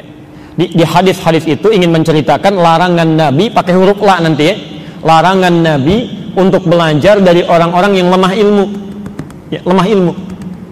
Hati-hati, misalnya termasuk Nurul Bahri, saya kan mengundang ustadz, itu dilarang oleh Nabi. Tidak boleh Anda belajar pada orang yang lemah ilmunya. Di lemah ilmu saja sudah tidak boleh belajar, apalagi yang tak punya ilmu. Itu bahaya ya. Ada orang yang maaf backgroundnya bukan agama, bahkan kadang-kadang membuat orang tertawa dan sebagainya, tiba-tiba dipoles jadi ustadz, Anda belajar ke situ, itu Anda dosa ya. Bukan cuma terlibat tapi dosa ya. Karena la itu kalau sudah ada la nahyi, larangan sifatnya, bila dilakukan larangan itu maka konsekuensinya dosa. Ya. Jadi kalau sudah ada nahyi sifatnya, jangan lakukan, lantas Anda lakukan, itu dosa. Misal, Nabi menyampaikan jangan bergibah, lalu ada bergibah, dosa enggak? Dosa. Allah sampaikan jangan dekati zina, la taqrabu zina, ada orang berzina, dosa enggak? Sama, kata Nabi, jangan belajar dari orang yang lemah ilmunya. Lalu orang ini belajar. Ya, maaf, ketika dia belajar, bahkan kata Nabi, saya bacakan hadisnya ya. Sayakunu fi akhir zaman, ya, akan terjadi di akhir zaman, dajjaluna kadzabun, terdapat orang-orang yang suka berdusta. Ya. Di ada kadzib, ada kadzab. Kalau kadzib sekali dusta. Kalau kadzab terus-terusan berdusta. Ya, terus-terusan berdusta. Ya, pelan-pelan. Yuhadditsunakum bisyai'in la tasma'unahu wa la yasma'uhu aba'ukum. Ya. Anda akan mendengar dari mereka pernyataan-pernyataan yang belum pernah Anda dengar sebelumnya, bahkan bapak kita pun tidak pernah dengar. Ya. Ini Masya Allah, saking kuatnya dosanya, bahkan maaf, jangankan kita, orang tua kita aja nggak pernah dengar. Ya. Tiba-tiba datang seseorang mengaku paham agama, walaupun gelarnya doktor, profesor dan sebagainya, tiba-tiba datang menyampaikan semua agama sama. Belajar tinggi-tinggi dapat gelar menyampaikan semua agama sama. Ya. Kata Nabi akan terjadi satu saat di akhir zaman seseorang tiba-tiba mengatakan tentang agama yang belum pernah kita dengar. Ya. Belum pernah. Bahkan orang tua kita pun tak mendengar itu. Ya. Tidak mendengar itu. Kata Nabi, maaf ya, iyyakum wa iyyahum, waspada Anda semua, hati-hati, jauhi mereka. Jauhi, ya. Jauhi. La yudillunakum, pakai la. Ya. Hati-hati, jangan sampai mereka menyesatkan Anda semua. Jangan sampai mereka menyesatkan Anda semua. Itu hati-hati ya. Jadi, maaf, saya agak menyimpang sedikit ya. Kalau ada orang yang dilarang oleh Nabi belajar pada orang-orang yang lemah ilmu, lantas kemudian dia belajar ke situ dan mengangkat kelemahan ilmunya ini, tersebar kalimatnya, menyebar di masyarakat, di banyak orang, disaksikan lagi, itu Anda berkontribusi dalam dosanya. Ya. Yang terbaik tinggalkan. Itu sudah ada ketentuannya di Quran. Ya. Maaf saya agak sedikit melebar ya. Quran surah keempat An-Nisa. Quran surah keempat An-Nisa ayat 140. Ayat 140. Mau dicatat sama posisinya? Sebelah kiri paling bawah. Oke. Quran surah 4 An-Nisa ayat 140. Ada ayatnya? Wa qad nazzala 'alaikum fil kitabi an idza sami'tum ayatillahi yukfaru biha wa yustahza'u biha fala taq'udu ma'ahum hatta yakhudu fi haditsin ghairi. Ada ayatnya? Oke, saya terjemahkan ya. Terjemahkan. Wa qad nazzala 'alaikum fil kitab, dan telah tetap ketentuan di dalam Al-Qur'an, dalam Alkitab. Ya. Ini sudah tetap, nggak bisa dirubah. Kalau ada pakai qad artinya pasti, tidak boleh berubah. Ya. Jadi sampai kiamat pun tetap begini. Apa ketentuannya? An idza sami'tum, jika Anda satu saat mendengar ayatillahi yukfaru biha, ayat-ayat Allah kemudian diingkari, ya. Dia tolak, berbeda, jauh dari keterangan Quran. Quran bilang inna dina indallahil Islam, dia katakan semua agama sama misal, ya. Baik, misal saja. Wa yustahza'u biha, atau dia tidak mengingkari, cuma mengolok-olok, ya. Ada orang pakai hijab diolok-olok misalkan, sudah ketinggalan zaman misal, ya. Ada orang ingin memelihara jenggot misal saja, dia berjenggot, dia olok-olok misal, ya. Dia lupa kalau nabinya berjenggot. Hati-hati, ya. Hati-hati, nabi Anda itu berjenggot tuh, ya. Ya, jadi bukan persoalan tumbuh jenggot atau tidaknya, tapi mengolok-olok pada sesuatu yang tidak tepat itu berbahaya. Ya. Maaf, kata Quran, fala taq'udu ma'hum. Bapak Ibu tidak usah repot-repot buang energi kita yang sangat bermanfaat itu. Jangan repot-repot menggunakannya untuk hadir beserta mereka, duduk dengan mereka, menyaksikan tayangannya, baca bukunya, dengarkan ceramahnya, nggak usah, tinggalin aja. Ya, laknya nahyi itu. Fala taq'udu ma'hum, jangan sertai mereka, nggak usah. Ya. Di rumusnya kalau ada orang-orang yang kontroversial, orang yang lemah ilmu, tidak usah direspon. Kalau muncul di televisi misalnya, nggak usah disaksikan, nggak usah ditonton, pindahin aja. Ya. Justru karena keseringan dilihat, ratingnya naik, terus dipertahankan. Kalau nggak ada yang lihat, selesai. Ya. Biasanya ustadz begitu, ustadz musiman biasanya. Ya. Coba cek ya, kalau musim rambutan kan yang banyak ya. Selesai rambutan, mangga muncul, rambutan hilang, mangga yang naik. Ya. Coba cek. Biasanya orang-orang yang lemah ilmu dengan sendirinya akan hilang. Selesai musimnya, selesai. Ya. Jadi kalau Anda, tapi yang paling berbahaya, kalau Anda hadir di situ, saksikan itu, kemudian berusaha mengangkat itu juga, berkontribusi mengangkat itu semua, maaf, kata Quran, innakum idzam mithluhum. Lama-lama Anda akan seperti mereka. Ya. Minimal punya pemikiran yang sama. Minimal bersimpati, atau paling tidak berkontribusi dalam dosa. Ya. Apa hukumannya bagi orang seperti ini? Innallaha jami'ul munafiqina wal kafirina fi jahannam jami'a. Maka kami akan kumpulkan mereka semua orang munafik, disebut orang munafik. Ya. Jadi saya ilustrasikan begini ya. Ada orang kafir, ada orang munafik, orang Islam saya yang mengingkari ketentuan agamanya, yang menjelek-jelekan agamanya. Misal, ya. Maka yang pertama masuk neraka, itu bukan orang kafir. Orang munafik dulu. Orang munafik dulu diikuti orang kafir, disiapkan di tempat spesial, namanya neraka jahanam. Ya. Hati-hati, la'nya nahi. Nah, kalau kalimatnya dihilangkan ini, misal setelah la nahi, kalimatnya kan mati ya. Dihilangkan kalimatnya, ditambah dengan huruf kaf menjadi kalla, itu bukan hanya berarti jangan, tapi juga berarti waspada. Ya. Kalla, jangan pernah terjadi dan Anda mesti waspada. Ya. Perhatikan cara menerjemahkan ya. Kalla, sekali-kali jangan pernah terjadi dan Anda mesti waspada. Awas, hati-hati. Ya. Dulu kan suka ada acara di televisi dia, waspadalah, waspadalah ya, sampai diulang-ulang itu. Berarti penting kan ya? Penting. Kalla, sekali-kali jangan sampai terjadi dan Anda mesti waspada. Hati-hati. Ya. Innal insana la yatgha. Ya. Ada kecenderungan manusia itu bisa bersifat sombong, melampaui batas. Ya, melampaui batas. Pelan-pelan, nanti kita lihat ya, apa kaitan ayat ini dengan contoh-contoh kita. Melampaui batas. Jadi kata Quran, jangan sampai terjadi ada di antara kita bisa melampaui batas. Dan mesti waspada, jangan sampai melampaui batas. Ya.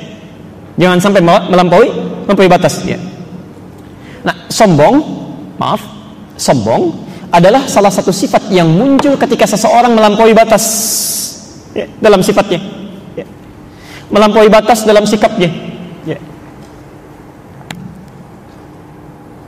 Bagaimana ini bisa terjadi? Seseorang melampaui batas kemudian jadi sombong, ya, pelan-pelan. Ayat 7-nya. Ar-ra'ahu staghna.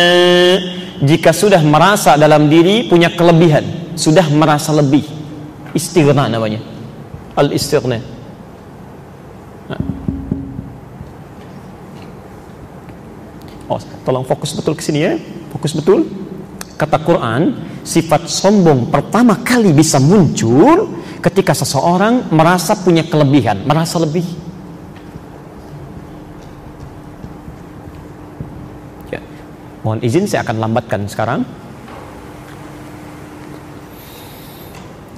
Anda kaya itu tidak dilarang, bahkan didorong. Ya. Bagaimana Anda bisa berzakat kalau tidak punya uangnya? Bisa infak, bisa sedekah kalau tidak ada yang disedekahi. Bisa haji kalau tidak ada biayanya, boleh. Yang tidak boleh itu merasa lebih, merasa kaya dibandingkan dengan orang. Anda punya kedudukan, boleh. Justru dengan kedudukan itu bisa membuat kebijakan-kebijakan yang baik, punya dampak ibadah. Ya. Ada seorang diangkat menjadi bupati, membuat kebijakan, ya, sholat berjamaah di masjid. Saat waktu sholat berhenti bekerja, sholat dulu misalnya. Begitu bawahannya sholat, dia dapat pahalanya. Ya, Masya Allah. Bisa, Pak, Bu. Tapi yang salah, merasa lebih dengan kedudukannya, sehingga berbuat zalim. Ya, sombong, bisa terjadi. Ya. Punya ilmu, boleh. Yang salah itu merasa lebih dengan ilmunya, yang lain kecil semua. Ya. Yang lain kecil semua, ini yang jadi bahaya. Ya. Kan saya sering ibaratkan ya, orang sombong itu seperti orang yang naik ke puncak yang tinggi. Dia sendirian naik. Kemudian dia melihat ke bawah, orang kelihatannya kecil semuanya itu. Ya. Dia lupa bahwa orang di bawah pun melihat dia juga kecil di atas. Ya. Silahkan cek, Anda naik ke tingkat tertinggi itu di menara di Masjid Nurul Bahri, lihat orang di bawah, kok kayaknya kecil semua ya, kecil. Dia lupa yang di bawah pun lihat dia kecil juga. Dan yang paling berbahaya, kalau dia sendirian melihat orang banyak di bawah. Tapi kan yang dari bawah melihat dia itu sendirian. Itu yang berbahaya. Nah, sekarang kita teruskan dulu. Jadi, penyakit sombong ini kata Quran, pertama kali bisa muncul karena orang merasa lebih. Sekarang yang jadi masalah, kapan seseorang itu merasa punya kelebihan? Kapan? Nah, ini yang kita akan ambil satu contohnya di Quran untuk sesi hari ini. Setelah itu kita berhenti dalam pembahasan dimaksudnya. Saya urutkan ya. Tidak boleh sombong. Sombong berkonsekuensi dapat dosa yang tidak kecil. Penyebab orang sombong merasa lebih, Quran surah 96 ayat ke-6 itu. Ya, pelan-pelan. Sekarang pertanyaannya, kapan seseorang bisa merasa lebih? Ya. Apa faktor-faktor penyebab yang menyebabkan orang bisa merasa lebih sehingga bisa menjadi sombong? Baik, mari kita catat.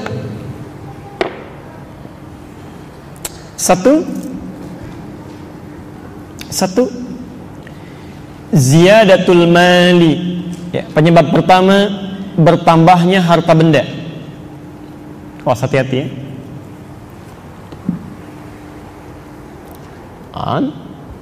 Jadi pertama, ya, isyarat di Quran ditunjukkan kepada kita hal yang bisa menyebabkan seseorang punya perasaan lebih dibandingkan dengan orang lain.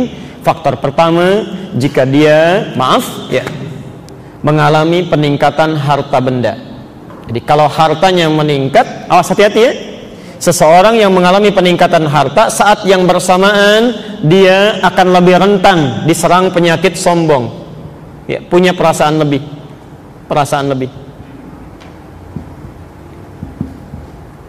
Ya. Dulu saat belum punya mobil, naik angkot, kan tawadhu sifatnya, rendah hati. Begitu turun, membungkuk, begini kan. Mau keluar sedekah dulu, ini Pak, ini kembaliannya ambil aja. Kan begitu ya? Masya Allah, setelah punya mobil pribadi, punya BMW sendiri, begitu naik langsung ngangkatnya ke atas kan, tangannya langsung ke saku, jalannya begini kan. Baik, tatapannya sudah beda itu. Ini lain ya. Saya kan sering buat rumus persamaan fisikanya itu kan, F1 sama dengan F2, gaya gerak sama dengan gaya dorong gitu kan. Apa yang didapatkan itu yang keluar. Orang makan tempe dengan orang makan ayam beda gayanya, lain kan? Baik, tapi Anda juga mesti ingat dalam hukum fisika kan, gaya F berbanding lurus dengan hukum Pascal P, tekanan kan? Gaya berbanding lurus dengan tekanan. Semakin banyak gaya, semakin tertekan hidupnya. Tuh. Pasti itu. Coba cek aja, lain ya. Ibu tas biasa bawanya begini, tas agak mahal sudah begini. Sama bapak juga begitu tuh. Ya, macam-macam ini. Ya. Nah, sekarang karena ini penyakit, hati-hati ya. Hartanya bukan penyakit. Yang jadi masalah ketika harta mulai meningkat, ini rentan datang, setan datang membawa perasaan ini. Ya, kamu lain dari kemarin, mesti beda. Tampilan mesti lain. Hati-hati. Maka dari itu, ketika muncul orang mendapatkan peningkatan harta benda, Allah langsung memberikan petunjuk bagaimana caranya harta ini diarahkan pada yang bermanfaat dan terhindar dari penyakit ini. Ya, maka kita lihat rumusnya di Quran surah ke-28 ayat 76 sampai ayat 80. Tadi Anda sudah catat di awal ya. Quran surah ke-28 Al-Qasas ya. Ayat 76 sampai ayat 80. Kalau di mushaf standar posisinya paling kiri sebelah bawah dan halaman selanjutnya. Sudah? Oke, baik. Yuk kita ambil contoh orang paling kaya saja ya. Ya. Orang paling kaya yang disebutkan dalam Al-Quran. Kira-kira siapa? Qarun, Masya Allah, Alhamdulillah. Sampai saking kayanya sekarang masih dicari-cari hartanya. Ya. Orang kalau mencari harta ke samudra, cari harta siapa? Harta Qarun. Yuk kita lihat ayat 76-nya. Ini orang paling kaya disebutkan di Quran. Inna Qaruna kana min qaumi Musa. Sungguh kata Allah, Qarun itu termasuk kaumnya Musa. Ya. Di Qarun termasuk kaumnya Musa, artinya hidup di zaman Musa alaihissalam. Ya. Dan bukan hanya kaumnya Musa, saya pernah sampaikan di beberapa tempat, Qarun ini ternyata sepupunya Musa. Ya, sepupu Musa. Ya, sepupunya Nabi Musa alaihissalam. Jadi bapaknya Musa itu kakaknya bapaknya Qarun. Ya. Musa punya bapak namanya Imran. Tapi bukan yang di Ali Imran ya, itu beda, lain. Ya. Punya bapak namanya Imran. Qarun punya bapak namanya Yesar. Nah, bapaknya Qarun itu kakaknya bapaknya Musa. Ya, kakaknya bapaknya Musa, keturunan dari Kuhas anaknya Lewi satu di antara 12 anaknya Yakub, saudaranya Yusuf. Ya. Yakub anaknya Ishak anaknya Nabi Ibrahim alaihissalam. Ya. Bin Azar bin Nahur, ya, bin Abir bin Kinan bin Arfakhshad bin Sam bin Nuh alaihissalam, bin Mihlail bin Matusyalah bin Kinan bin Anwas bin Tis bin Adam alaihissalam. Ya. Jadi itu masih saudara. Ya. Saya tidak tahu nyambung atau tidak dengan ibu bapak nasabnya itu. Ya. Yang pasti mereka bersaudara. Qarun. Ya. Saya persingkat, Allah berikan satu titipan pada Qarun, dititipkan. Ya. Lihat kalimat Qur'annya, wa atainahu. Ya. Wa atainahu, kami berikan kepada dia, kami titipkan. Ya. Kalau bahasanya kami yang titipkan, ya Allah yang titipkan, yang punya siapa? Ingat, yang punya harta itu bukan Qarun, yang punya Allah. Tolong fokus pada runtutan rumus ini ya. Saya tuliskan satu pernyataan Qur'annya, yang punya hartanya Allah. Makanya bahasa Qur'annya kami titipkan. Wa atainahu minal kunuzi, dan kami berikan harta-harta yang cukup banyak. Oke. Hartanya banyak. Saking banyaknya, ma inna mafatihahu latanu bil usbah. Ibu bayangkan Bu ya, kunci berangkasnya saja dari hartanya ini itu tidak sanggup dipikul oleh 10 orang terkuat yang ada di zamannya. Anda bayangkan. Insyaallah. Ada orang punya harta benda, kunci berangkasnya saja itu dibawa oleh 10 orang terkuat di masanya, itu masih keberatan Pak. Ya, masih berat ya. Luar biasa kayaknya. Yang paling menarik begini, tapi ketika datang harta benda ini berubah statusnya jadi orang kaya, super kaya, luar biasa. Tadi ya, peningkatan gaya hidup mulai berubah, tekanan mulai datang, penampilan mulai ingin dilihat, ingin beda dari yang lain, ya. Kalau Anda punya brankas misalnya, kuncinya Anda sembunyikan atau Anda pamerkan? Oh, pasti sembunyikan. Nggak ada orang pasang iklan, kunci brankas saya terletak di sini katanya, dia foto ya, atau dia posting di status dia misalnya. Itu mustahil ya. Mustahil. Ini lain, saya mesti beda dengan yang lain. Harta saya terlampau banyak, mau diambil juga akan habis ya. Maka setiap kemana-mana itu selalu dikawal oleh 10 orang bodyguardnya, khusus untuk membawakan kunci brankasnya saja. Jadi kalau mau jalan misal ke sini ke Kodamar, di belakangnya 10 orang, cuman bawa itu aja. Ini saya. Tuh, udah mulai sombong. Kaya, sombong. Banyak hartanya. Ya, banyak. Pelan-pelan. Maaf, kalau ada orang kaya sekarang, lebih kaya mana dengan Qarun? Kaya Qarun. Jadi kalau ada orang kaya sekarang sombong, keterlaluan itu. Ketinggalan zaman. Ya. Dulu yang lebih kaya sudah ada ya, dan bermasalah ya. Ini kalau Qarun saja yang paling kaya sombong bermasalah, yang sekarang nggak lebih kaya dibanding Qarun mau sombong, itu ketinggalan ya. Anda terlambat, maaf ya, sudah ada yang lain ya. Sekarang lihat rumusnya, ayat 77 nya. Lihat rumusnya. Masya Allah, saking sayangnya Allah diingatkan ya. Di sini kita berhenti dulu dan berakhir kajian kita. Inilah sifat kasih Allah, Pak Ibu sekalian. Ini sifat kasih Allah. Jadi Allah itu punya sifat rahim yang luar biasa, rahman yang sangat dalam, tidak akan membiarkan hambanya, maaf ya, larut dalam keburukan. Jadi sepanjang masih ada kesempatan nyawanya belum hilang, itu didorong untuk kembali, untuk berubah ya. Saya beri contoh misal, yang hidup di zaman Musa alaihissalam selain Qarun yang paling jahat siapa? Fir'aun. Anda bayangkan, Fir'aun satu orang jahatnya luar biasa, dikirimkan 2 nabi supaya berubah. 2 nabi nggak tanggung itu. Nanti kita bahas di sesi yang akan datang ya. 2 nabi, kita aja yang banyak cuman 1 nabi. Cuma Nabi Muhammad SAW. Fir'aun yang mengaku Tuhan di surah An-Nazi'at ayat ke-24 itu, Ana rabbukumul a'la, saya Tuhan yang paling hebat. Saking sayangnya Allah, jangan, kamu salah. Saya kirimkan 2 nabi untuk meluruskan. 2 nabi, dan diperintahkan berkata yang lembut ya. Di Quran surah 20 Toha itu ayat ke-44 ya.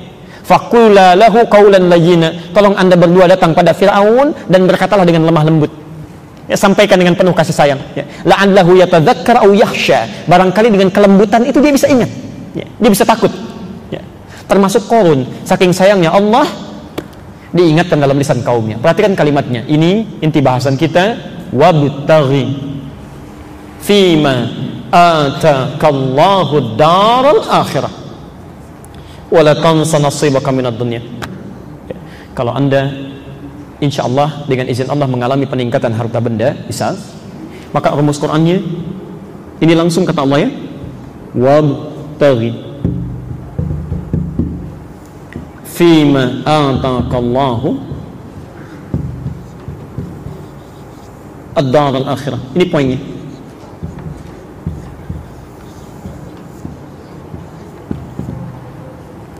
Oke. Dan kita akan berhenti di sini.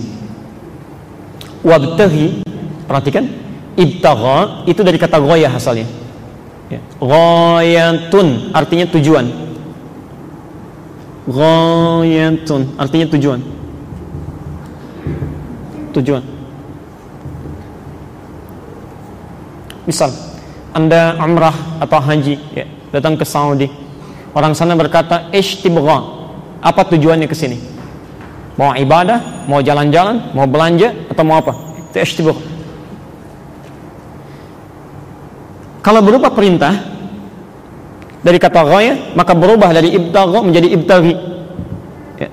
Perhatikan, kata Allah, dan tujuan kami titipkan harta benda itu, tujuan kami titipkan harta benda itu, tujuannya supaya anda mencari dengan itu semua ya. Jadikan bekal ya. Saya terjemahkan bebas. Dan tujuan dari harta yang kami titipkan ya. Tujuan dari harta yang kami titipkan kepadamu, ini tujuan dari harta yang kami titipkan kepadamu ya, supaya dengan itu engkau cari ya. Supaya dengan harta itu engkau cari, supaya dengan harta itu engkau cari tempat terbaikmu di akhirat, di surga ya. Tempat terbaikmu di akhirat, tempat terbaik di akhirat.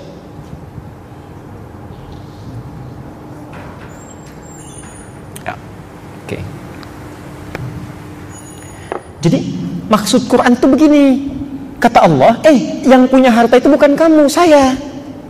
Cuman saya titipkan kepada kamu, saya pilih kamu, barangkali amalan kamu masih kurang. Dengan harta ini kamu bisa gunakan untuk menyusul amalan-amalan orang lain ya. Barangkali yang tidak punya harta benda itu, mereka sudah rajin tahajud tiap malam, rajin puasa saking gak punyanya, sudah hafal Quran. Nah kamu ini malam aja kadang-kadang jarang bangun, tapi kalau ada bola bisa nonton ya, ada tinju bisa lihat, Masya Allah. Salat gak bisa dilakukan, puasa jarang-jarang, Quran jangankan hafal, baca juga masih belepotan. Kata Allah, ini saya titipkan pada kamu bukan pada yang lain. Saking sayangnya kamu kepada engkau, saking sayangnya saya kepada kamu ya. Ya. Saking sayangnya Allah dititipkan harta itu supaya perbanyak dengan itu bekal ibadahnya. Masya Allah.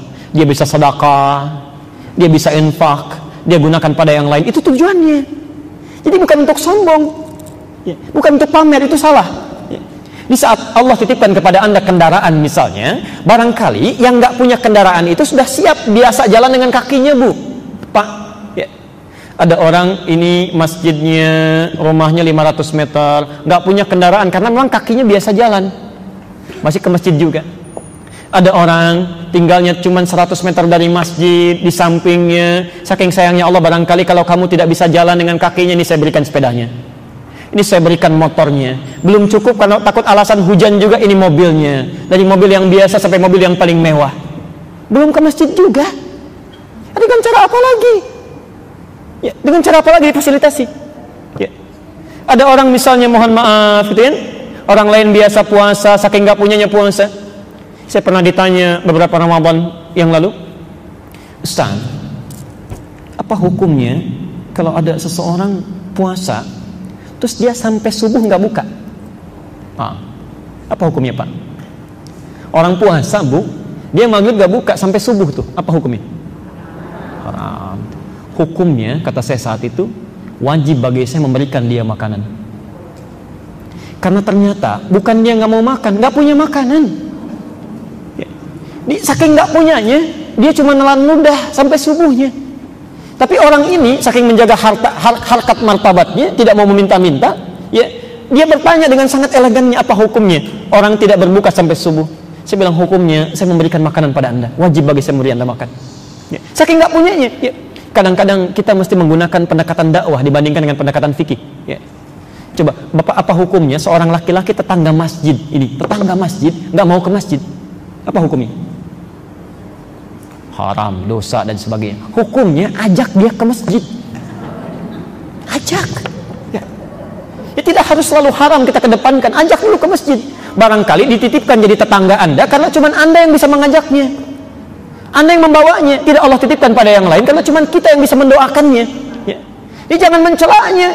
Oh, sibuk mencela tuh tetangga kita mah, ya enggak seperti ayah sudah ke masjid. Ya, doakan dulu. Daripada dicela, didoakan. Ya. Sama dengan begini, maaf ya, Anda dititipkan harta benda karena menurut Allah kita yang bisa, bukan orang lain. Ya. Maka agak aneh kayaknya, agak aneh nampaknya ada orang sombong dengan harta titipan, itu aneh. Aneh menurut saya. Ya. Yang punya harta tadi siapa? Masih saya tulis tuh, Allah. Allah titipkan, kita sombong dengan titipannya, itu aneh. Pak, mohon izin nanti saya titip handphone ya. Baik Ustaz, begitu dititipin handphone, jalan tuh. Kayak punya sendiri padahal titipan. Ya. Titipan. Pak, mohon nitip mobil ya. Silahkan Pak, silahkan. Begitu dititip orangnya pergi, foto-foto, ceklik, pasang status. Ya, alhamdulillah, bikin orang penasaran. Mobil baru ya, padahal bukan titipan. Sampaikan. Ya. Itu keanehan pertama itu, keanehan pertama. Jadi kalau ada orang kaya sombong, hati-hati Bu ya, Pak, informasi saja. Itu orang aneh. Orang aneh, ya. Orang aneh. Satu itu. Yang kedua, maaf, umumnya orang yang dititipi itu tidak mau banyak. Tidak mau banyak. Anda punya rumah, ada tetangga nitip mobil satu, mau nggak? Titip mobil, bersedia tidak dititipi? Satu saja. Baik, sekarang 10 nitip. Tidak. 20. Kenapa tidak mau? Capek, tempatnya nggak ada. Ini yang paling aneh begini. Ada orang minta kepada Allah supaya dititipi banyak-banyak. Ya. Hari ini minta sepeda, Allah kasih, minta lagi. Ya Allah, motor, dititipin lagi. Dikasih motor, minta mobil. Dikasih mobil, minta yang lain lagi. Padahal yang baru dititipkan itu belum digunakan. Pada yang Allah ridai. Ya, pada yang Allah ridai. Ya. Bukan hanya untuk bersepeda jalan-jalan, kuatkan olahraga, bukan hanya itu. Digunakan untuk yang baiknya, untuk ke masjidnya, untuk taklimnya, macam-macamnya, antarkan anak ke sekolah yang baik, yang mengajarkan sholat, dia baca Qur'annya, itu. Ini bukan untuk pamer, salah. Dan biasanya orang kalau ketitipan gak mau banyak, karena titipan itu sifatnya yang ketiga, pasti akan diambil.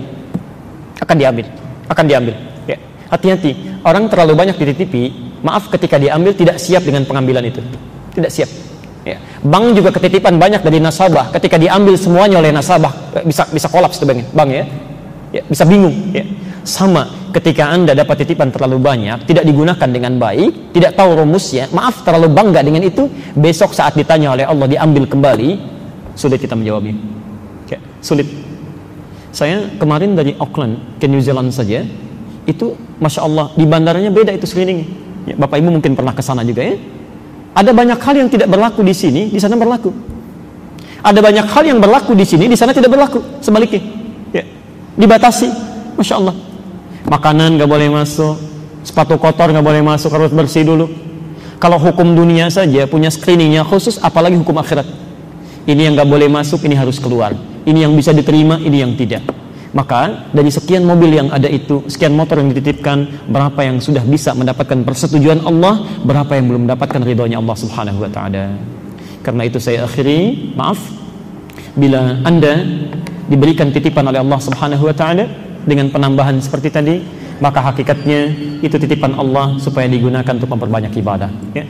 Maka jangan menjadi orang aneh, siapkan itu sebagai bekal-bekal kebaikan, dan semoga Allah bisa memberikan kemuliaan kepada kita semuanya, ya. Tidak cukup dengan amin, ya, kita praktekkan dulu itu, praktekkan, tempatkan, gunakan, dan minimal seperti tukang parkir, ya. Baik. Tahu tukang parkir? Masya Allah, lihat tukang parkir itu begitu luar biasa, rumus hidupnya senang itu, ya. Ada mobil masuk 1 sampai 10 juga tenang aja, senyum. Begitu mobil keluar, silahkan prit, jalan, nggak pernah kecewa tuh, ya. Ada BMW lewat pergi sedih misalnya, nggak ada, ya. Jadi kalau hidup Anda seperti itu enak tuh, ya, nyaman, ya. Baik, saya kira Bapak Ibu sekalian kita cukupkan dulu materi kita. Mohon izin saya barangkali berikan waktu 5 menit atau 10 menit saja kalau ada yang mau ditanyakan atau mau diperjelas kembali, ya, karena kami mesti segera kembali ke Bekasi, ya. Terima kasih. Silahkan, ada yang mau ditanyakan barangkali yang sudah dituliskan? Ada? Ya. Silahkan. Sebentar, silahkan. Sebentar, Assalamualaikum.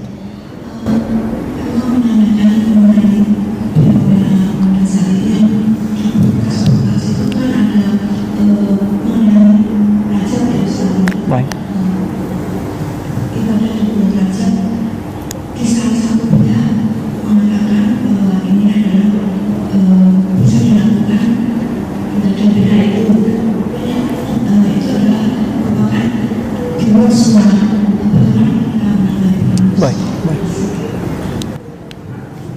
Baik, mohon dibantu nanti mic-nya ke Bapak, ya.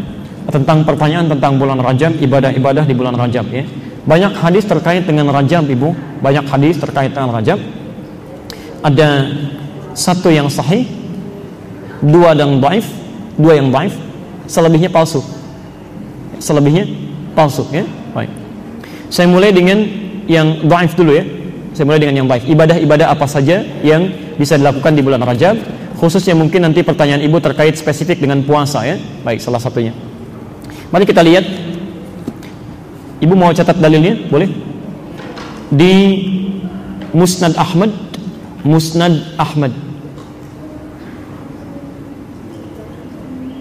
Musnad pertama, Musnad 1, nomor hadis 259 dari Ibnu Abbas, ya. Musnad Ahmad. Jadi bukan Sunan Ahmad, ya, tapi Musnad Ahmad. Oke. Maaf sebentar. Musnad itu kitab hadis yang disusun berdasarkan periwayatnya. Misal, Ibu ingin tahu Sayyidah Aisyah itu meriwayatkan berapa hadis, maka cek di kitab Imam Ahmad, nanti ada tentang Aisyah, semua hadis yang Aisyah pernah riwayatkan, yang Imam Ahmad kumpulkan, ya. Nah, di Musnad pertama itu Musnadnya Abdullah bin Abbas, Ibnu Abbas, ya. Nomor hadis 259. Tulisannya begini, ya. Jadi ini bukan jilid 1 halaman 259, bukan, ya. Musnad 1, nomor hadis 259. Pelan-pelan supaya tuntas, ya. Hadis ini dengan redaksi yang mirip, yang sering dipasang di spanduk, itu didapatkan juga di Sunan Al-Baihaqi. Sunan Al-Baihaqi.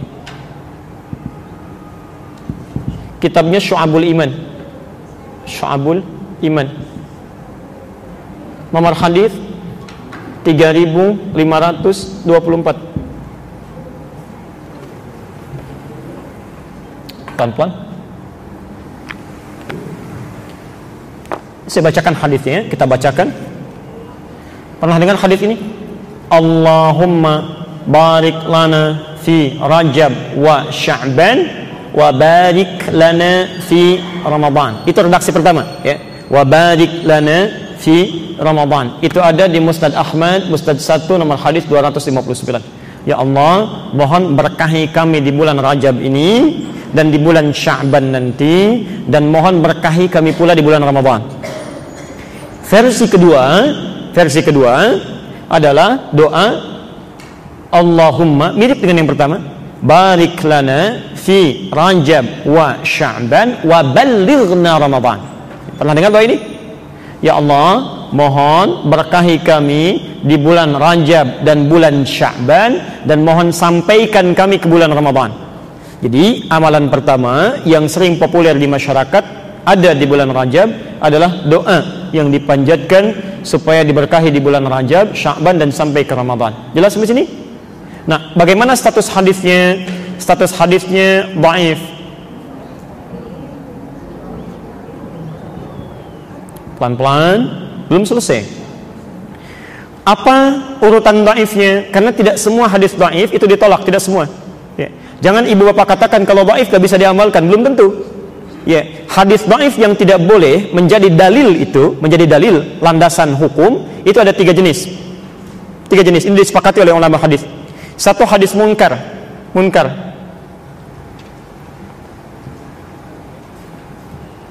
Yaitu hadis yang diriwayatkan oleh orang-orang yang seringkali berbuat maksiat, sering menyimpang, ya, sering melanggar ketentuan.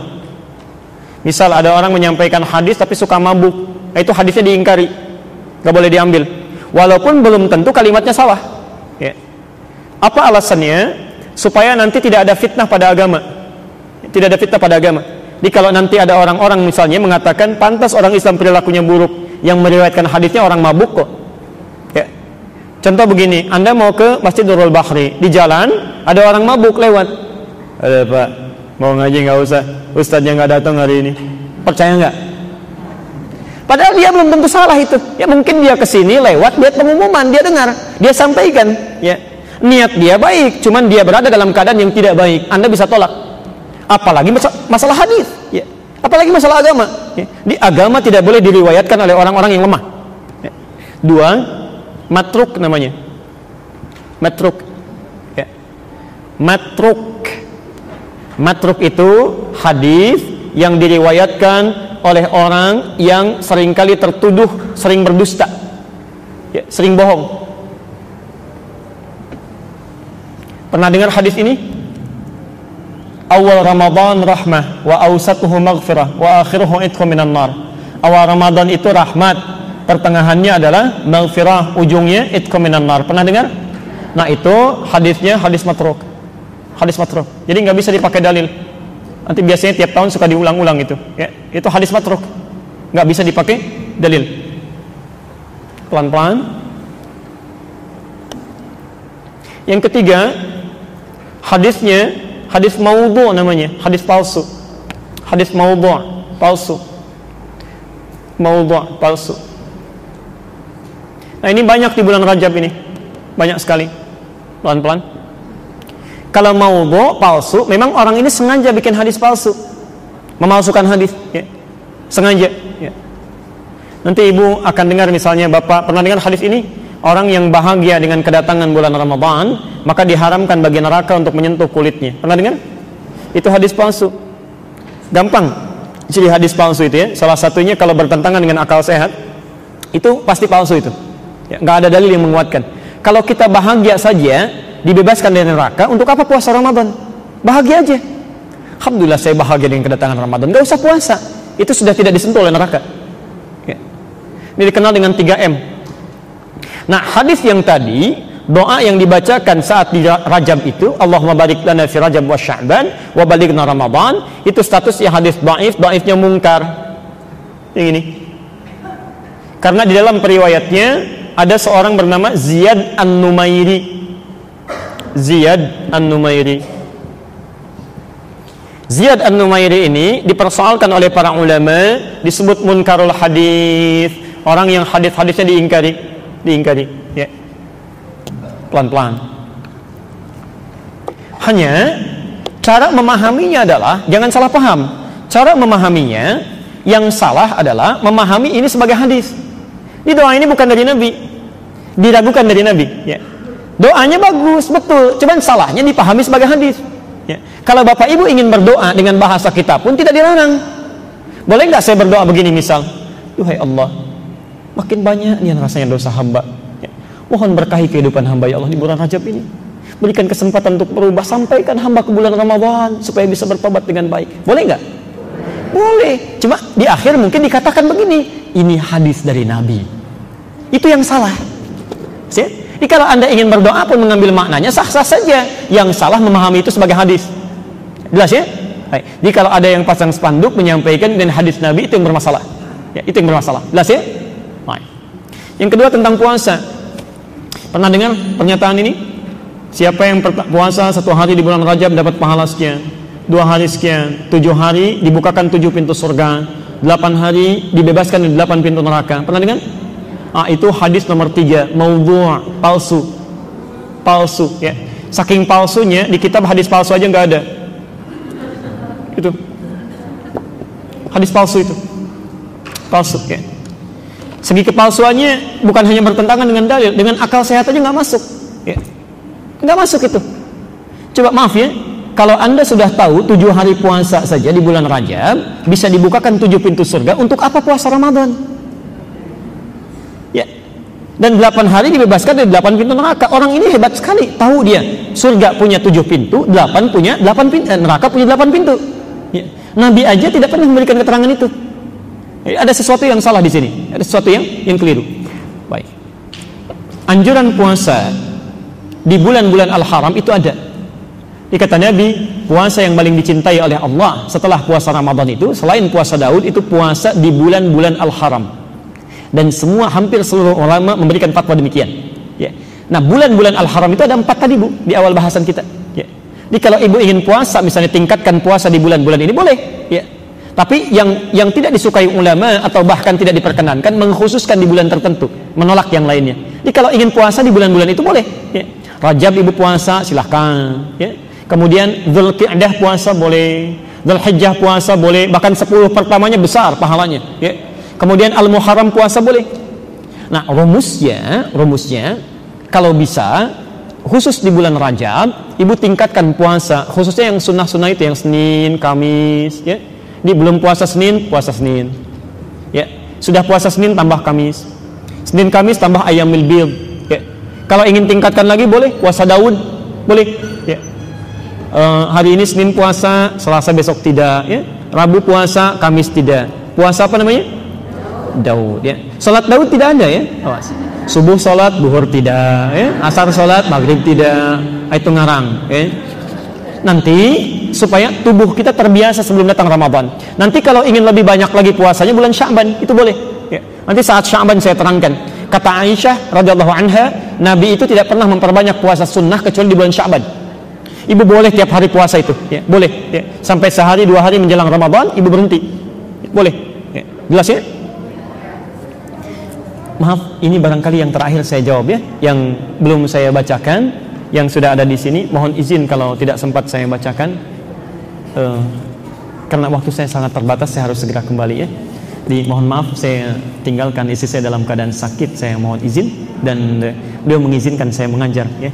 Jadi saya berusaha setenang mungkin hari ini supaya pengajaran kita baik. Jadi nanti saya mohon izin supaya saya bisa segera kembali ya. Baik, saya bahas dulu satu ini dengan singkat.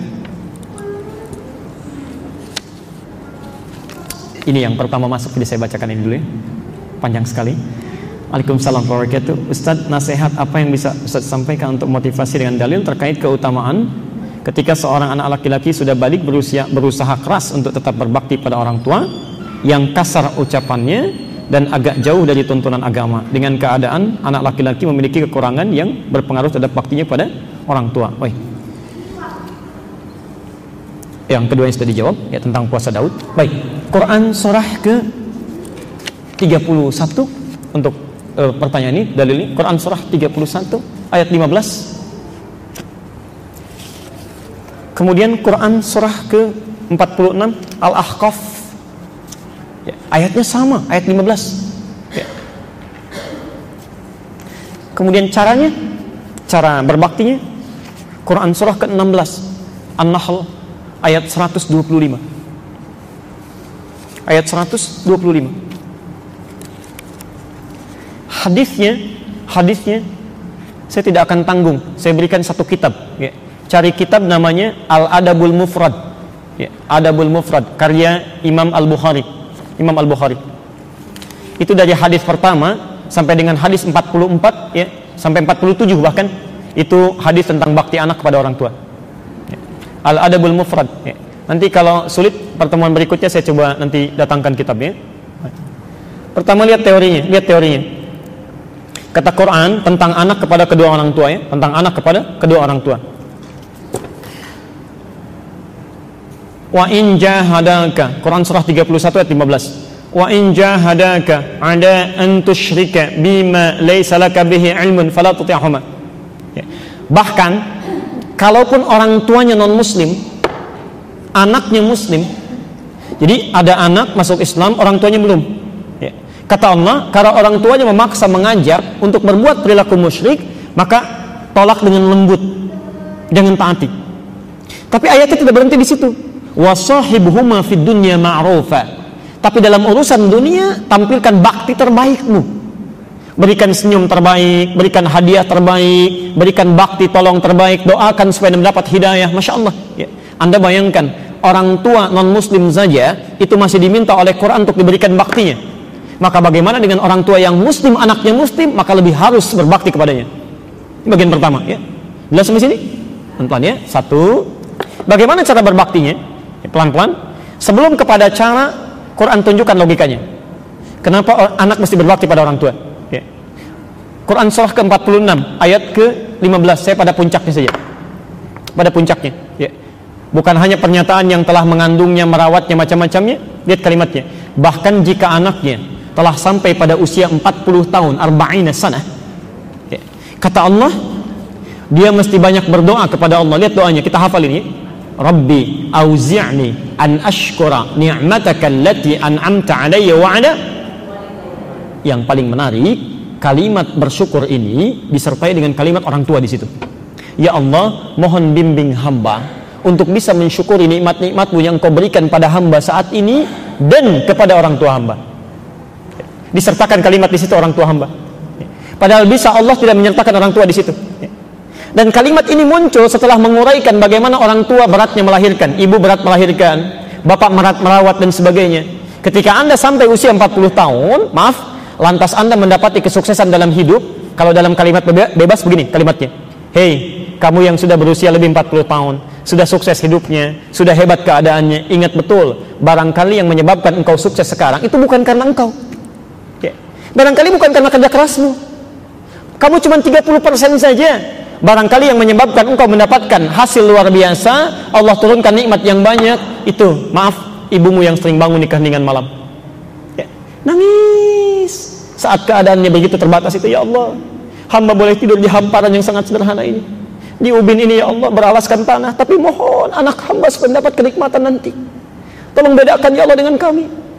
Bapak Anda yang pergi ke sawah itu membawa cangkul dalam terik panasnya, bermohon kepada Allah, ya Allah, kalau hamba bekerja seperti ini cuma makan singkongnya saja, mohon cucu hamba nanti, cucu hamba, anak hamba nanti ya Allah. Itu tuh yang sampai, air mata itu yang sampai kepada Allah. Itu yang sampai ya, itu yang sampai dalam mengandungnya, dalam merawatnya, memberikan ASI dan sebagainya. Kata Allah, bahkan ketika Anda sukses pun barangkali bukan engkau, cuma 30% aja, 70% orang tua ya. Karena itu kalau Anda masih belum sanggup terpikir, malas-malas berbakti pada orang tua, maaf, jangan ingat marahnya sekarang, ingat susahnya dulu, ingat sulitnya ya. Biasanya kalau lebih ingat kepada sulit itu lebih cepat ya. Makanya pertama, ketika seorang anak dalam keadaan sulitnya, misalnya marah, dalam keadaan emosi, tiba-tiba belum mau berbakti pada orang tua, kata Quran, simpan dulu amarah sebentar, coba cek dulu saat orang tua susah ya, bagaimana sikapnya kepada kamu. Barangkali sikap itu dibalik supaya engkau merasakan bagaimana orang tua dulu ya. Bapak bisa nggak terbayang begini Pak ya, atau ibu, ada seorang ibu punya anak 8, bisa merawat sendirian Bu, tidak ada pembantu, tidak ada apa-apa, keadaan sangat terbatas, bisa hidup, bisa sukses 8 ini. Saat ibunya dalam memerlukan perawatan luar biasa, masa 8 anak ini nggak bisa bantu? Satu bisa rawat 8 orang, keadaan terbatas. Masa 8 anak keadaan lebih nggak bisa rawat 1 orang? Ya. Dan hebatnya, dalam keadaan Anda merengek-rengek, dia nggak marah. Dibawa ke pesta, Anda membuat malu. Ya. Dibawa ke ta'lim, ke masjid, Anda melakukan tindakan yang bisa bikin malu. Orang tua sabar aja.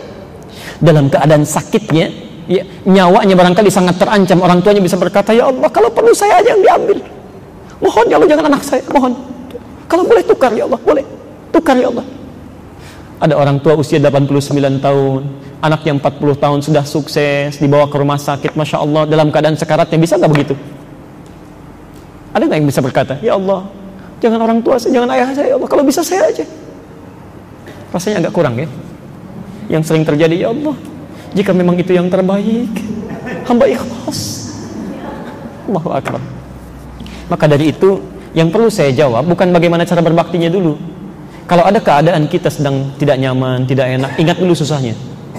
Barangkali keadaan itu ditukar untuk kita merenung, kamu dulu begitu, orang tua kamu nggak begitu.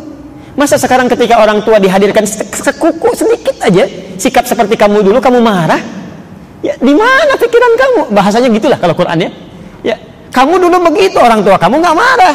Masa sekarang orang tua kamu sedikit aja ngambil sifat kamu marah? Jangan dulu marah. Ya, yang non muslim saja mesti berbakti. Masa yang muslim kita marah? Itu satu jawaban Quran yang pertama. Ya. Nah, kalau sudah paham itu semua, bagaimana cara berbaktinya? Quran surah ke-16 ayat 125. Ud'u ila sabili rabbika bil hikmah. Ayo ajak kepada tuntunan Tuhanmu, kepada jalan Allah dengan hikmah. Ya. Pakai hikmah dulu. Ya. Caranya bijak. Ya. Jangan nasihati dulu, nasihat nomor 2, hikmah. Ya. Hikmah itu cara yang bijak. Yang bijak. Ya. Bapak jarang ke masjid. Ya. Mulai ingin diajak ke masjid, ingin mendekatkan dengan sunnahnya di masjid. Jangan nasihati dulu. Bisa kebalik gitu. Pak, ayo Pak ke masjid, Bapak kan sudah sepuh, cari amalan. Kamu siapa? Saya yang rawat dulu. Tahu nggak? Bapak dulu tuh yang berkontribusi membangun masjid itu. Padahal cuma senyum aja motivasi ya. Yang bawain batanya orang lain dan sebagainya. Bisa terjadi. Kata Allah hikmah, doakan dulu. Saya beri rumus begini ya. Jika Anda ingin mengajak orang lain, siapapun, tolong jangan dikomentari dulu. Jangan dinasehati dulu. Rumus pertama dari Quran sebelum mengajak orang lain, berdoa dulu. Berdoa. Mohon kepada Allah supaya Allah melembutkan hati orang tersebut. Yang kedua, mohon kepada Allah supaya Allah memudahkan langkah Anda dalam berdakwah. Ya. Makanya doa Nabi Musa kan sebelum datang ke Firaun apa? Rabbi syrahli sadri wa yassirli hamdi, itu dulu. Ya. Jadi kalau ada orang keras hati, Anda jangan ingatkan dulu. Doakan dulu. Ya. Di pertama, doakan bangun malam. Doakan supaya Allah menyentuh hatinya. Yang kedua, kata Quran, tunjukkan bakti dulu. Ya, sayangi dulu, berikan hadiah yang baik, tampilkan bahwa ketika Anda belajar sunnah yang baik, perilaku Anda berubah. Ya, lebih sayang pada orang tua, perhatikan mereka. Saya demi Allah saya katakan, ini kisah nyata ya, kisah nyata. Ada orang tua yang sangat keras luar biasa, bapak ibunya. Anaknya tiba-tiba berubah, ya, ikut ngaji dengan kami.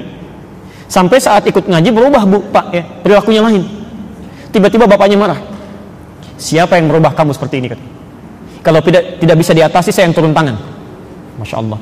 Saya yang turun katanya. Dan itu luar biasa, punya pengaruh macam-macam. Anaknya diam. Saya sampaikan, respon dengan baik. Jawab dengan senyum. Berikan bakti, berikan hadiah, doakan, dan tunjukkan kamu berubah. Apa yang terjadi? Qadar Allah, ibunya dikasih sakit bu. Dirawat di rumah sakit. Hebatnya luar biasa, digunakan kesempatan itu di antara sekian anaknya, cuma anaknya ini yang datang ke rumah sakitnya. Dia datang lebih awal, dia tengok, dia jaga ibunya, dalam tugasnya dia bagi, dia pastikan kepada dokternya. Ketika dikatakan obat harus ada ini, dia pergi saat itu juga, langsung kembali lagi. Bapaknya lihat pak, ketika bapaknya lihat, yang pertama kali menangis itu bapaknya. Berubah orang tuanya, sekarang pakaiannya sudah bagus, senang ke masjid, justru lebih semangat dibandingkan dengan anaknya. Akhirnya ibunya ikut. Yang paling luar biasa, satu kali diajak satu keluarga besar, anaknya, istrinya, anak-anaknya, bapaknya, ibunya datang ke satu taklim, dan selesai itu kami makan bersama.